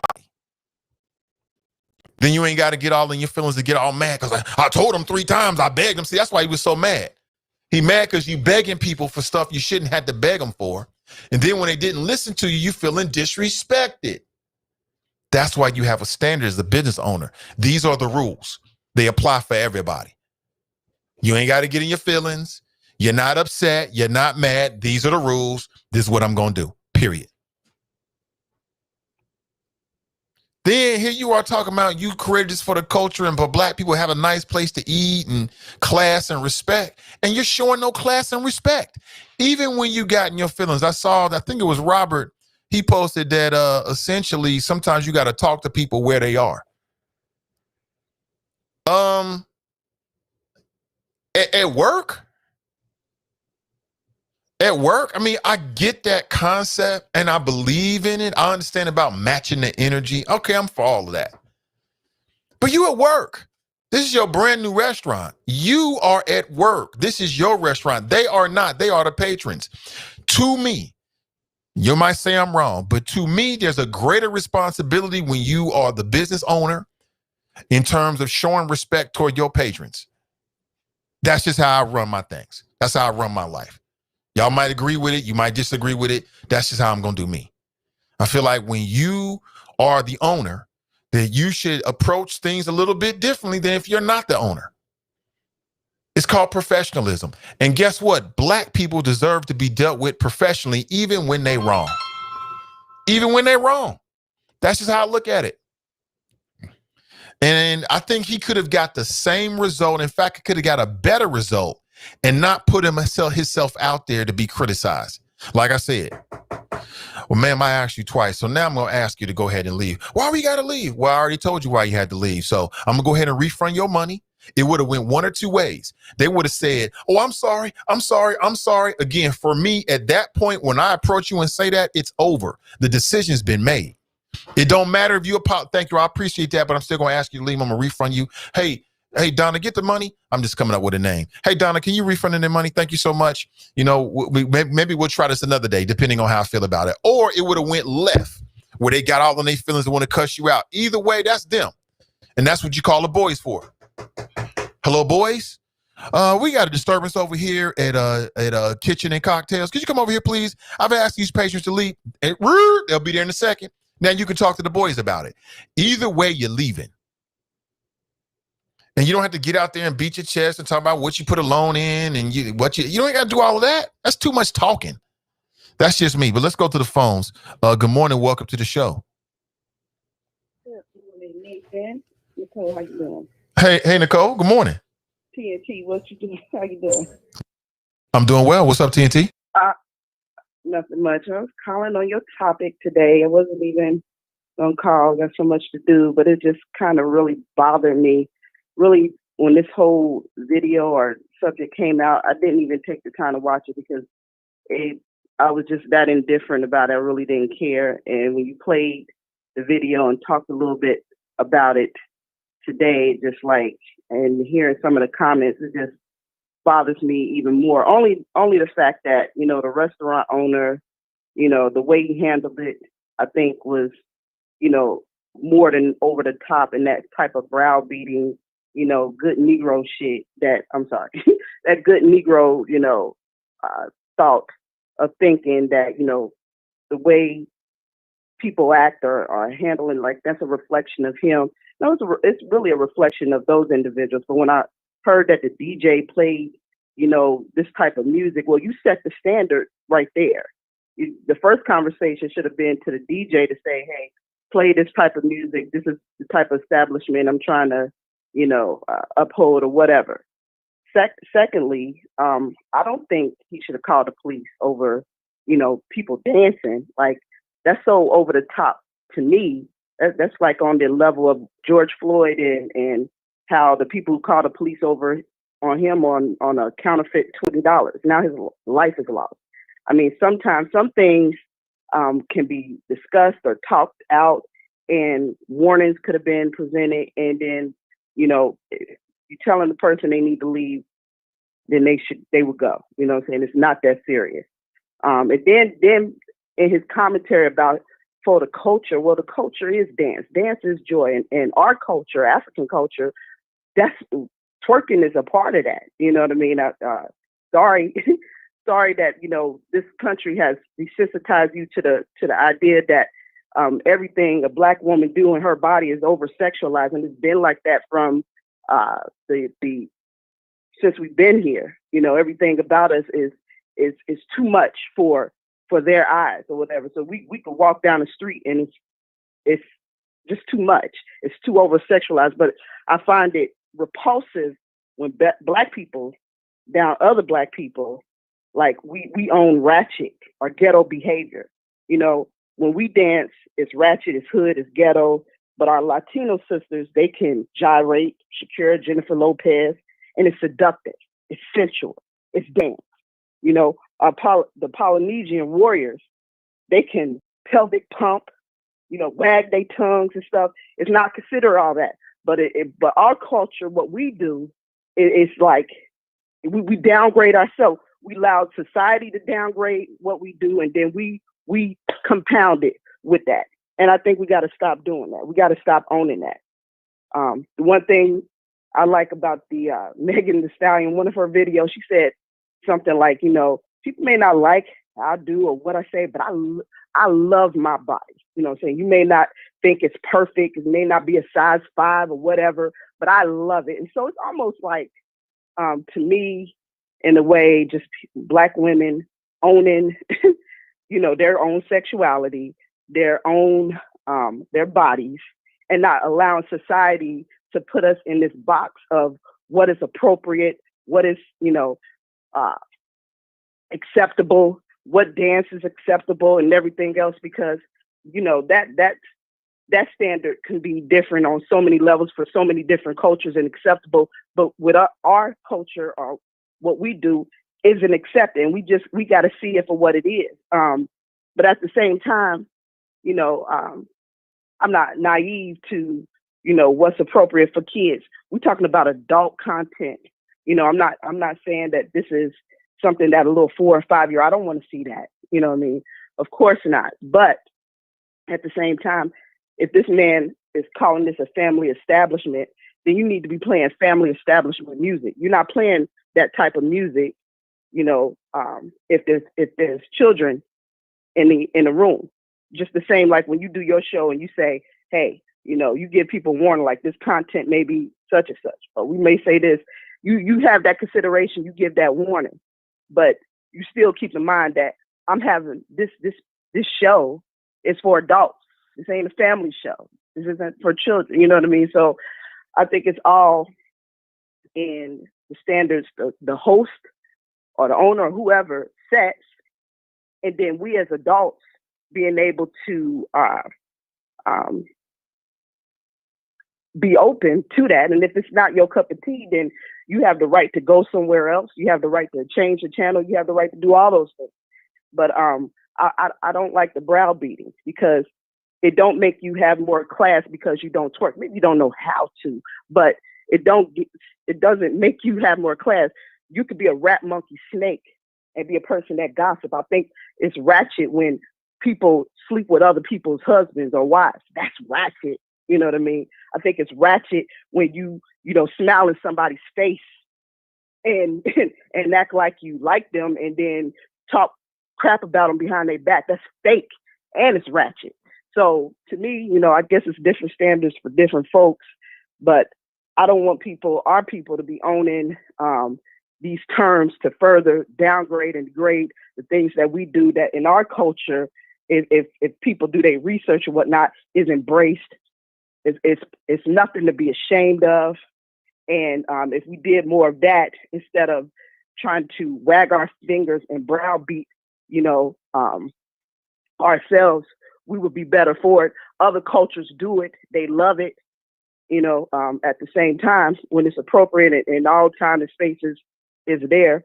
But the way he handled that, I didn't like it at all. If I heard about it, even if, I'm in Texas, I wouldn't patronize that business. And like I said in your chat, somebody need to open up a business right next to his and call it Twerk, just this way.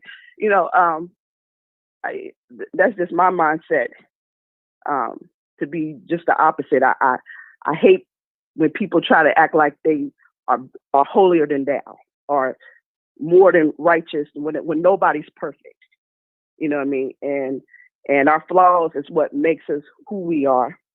And but at the same time, we try to grow from that and be better for that. But at the same time, not be ashamed or shamed for things that bring you joy or things that you like to do and all fun. And those girls was probably just playing around. They could have been doing that video for something as a prank or whatever. I don't know.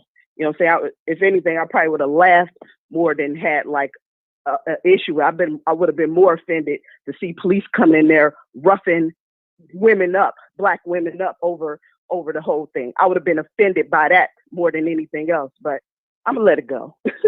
Y'all have a great day. Thank you. Thank you for the call. Mm-hmm. That's TNT right there. Appreciate her.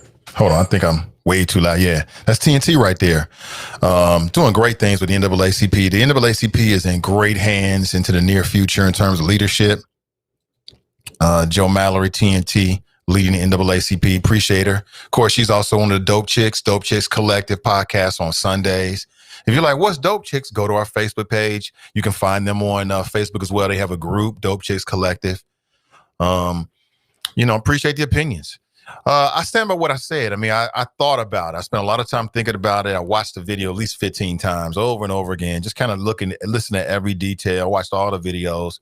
I think it's a good conversation because it's a conversation about how we talk about and communicate with ourselves. This is a Black family conversation, quite honestly.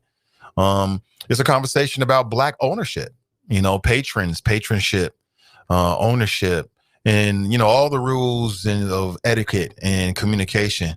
So I can understand why the people are kind of drawn to it. Plus, you got a video that gives you a nice central point to really people have different opinions about it.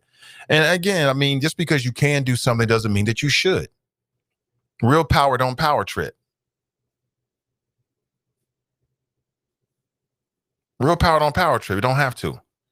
You can, but I think that if you have a place and you talk about culture and establishment and respect, then even when you are pissed off, even when you mad, you got a great reason to be mad because they dance on your chairs. I think there's a way to deal with that. Even in that moment, if you teaching people, it can't be, it's about class, and respect until you get mad. And then that goes out the window. Well, then it's not worth anything. It's not worth anything. If we're going to show respect for one another and show class to one another. And again, I think there's some class issues. Like I said, I wouldn't go to, of course, I'm a man and men don't really twerk, but, whatever. I wouldn't be leaning up on the glass and doing a big man two-step. I wouldn't be doing that if why would I do that on the glass? Number one, I might fall through that mofo. And number two, that just ain't the right place and time. There's a time and place for everything, but I think you got to set the tone. Don't play twerk music. Don't play the kind of music that people want to twerk to. And again, now you're trying to police the way people dance. Is what you really want to do? Man, we came here for the quality wangs, man. Just serve us some good wangs. We love the wang sauce. That's it. Don't come in here and tell us we can do the tick, we can do the robot. Oh my God, they're doing the robot. Well, damn it. I didn't take out a loan to start this establishment. I did this for the culture, not for you to be in here doing the robot. Come on now. Who got time to be policing the way people dance? What is this, Footloose? Literally. No, I'm not doing none of that. I mean, literally, that's what it comes down to. Why were they twerking? So if they was doing a tick, it would have been better. Oh my God, he's doing the centipede. Damn it, you need some home training. In here doing a centipede. I mean, is one dance better than another? It's ridiculous. No, it's not. It's all dancing. Twerking is nothing more than dancing. And again, as a man, I'm pro twerking. Very much so. Like, to the highest degree you can turn it up to, that's where I'm at with it. Love it. Love it, love it, love it. Keep doing it, ladies. Keep doing it. That's what it is. I have no problem with it. Are they going to, as I said earlier, they're going to play R. Kelly in there? He's a pedophile. He's in jail right now for being a pedophile. Are you playing R. Kelly? Oh, you can play R. Kelly, but we can't twerk in here? That seems hypocritical. In there playing Michael Jackson? I know, Michael, I shouldn't have went there, right? I shouldn't have went there. I know already. What you talking about, Nathan? Talking about Michael. But man, I wish I could go on for days and days. I don't want to leave. On the normal situation, I'll rock with y'all up to 11. I'll rock with you to 11, but I want to give you a heads up. So, like I said, a bunch of new podcasts are coming. Some are original podcasts that we're building from the ground up. Some are folks that already had existing podcasts. A lot of really good, talented people in the greater Cincinnati area. A new platform as well that CDM will be a part of, which I can't wait to tell you all about it. And I'll say it again. If you know someone that is doing a podcast and or interested in doing a podcast, hey, just tell them know what Nate's doing. Tell them about CDM. Send it to our Facebook page. They may or may not like what they see. But if they do, perhaps we can work together. I'm 100% on this mission. And we can do this together. Cincinnati deserves an independent voice. We don't just need it. We deserve it. And Black voices need to be amplified in the greater Cincinnati area and beyond. I had an epiphany over the weekend. Ooh, my God. You ever have a great idea that comes to you like, I got to do this right now, right? So many things are happening. Thank you so much. As I said, a brand new podcast called Community Conversations, hosted by Tiffany Daniels, is coming. She talks about real estate, but really I look at it as wealth building. She talks about wealth building in particular from our community.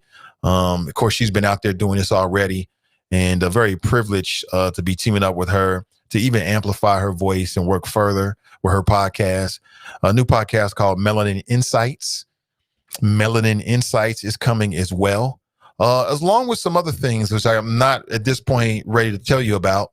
I have to iron out a couple things, and then we'll talk more about that. So keep your eyes on CDM. We're just getting started. If you like to join our mission, you can do so very easily. I mean, just liking, in particular, sharing this podcast is a huge help. I can't underscore that enough, how big of a help that is. I can see it in terms of the reach of our podcast on the backside of our Facebook page. It means everything.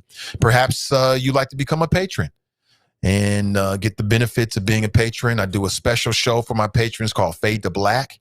That's the only place you can see that show, both audio and video.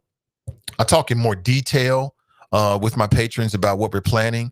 I do a monthly newsletter called the Podcast Collective that only my patrons can get access to, plus a lot of other tier level, rewards for your patronage, if that's something that you think you might be interested in.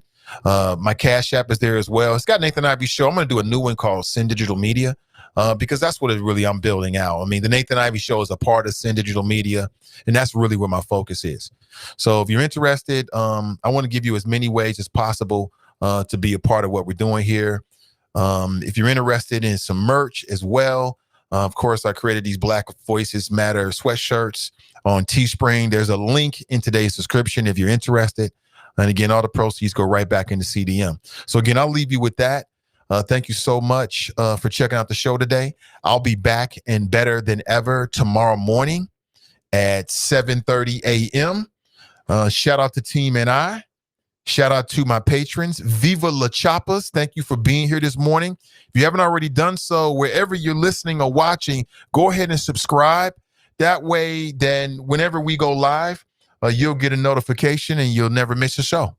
You'll never miss a show, should I say. So again, thank you so much for being here. We'll catch up real soon. I'm Nathan Ivey, and I'm out. The Nathan Ivey Show is supported by listeners. Go to www.patreon.com/Nathan Ivey Show and help Nathan keep the show independent.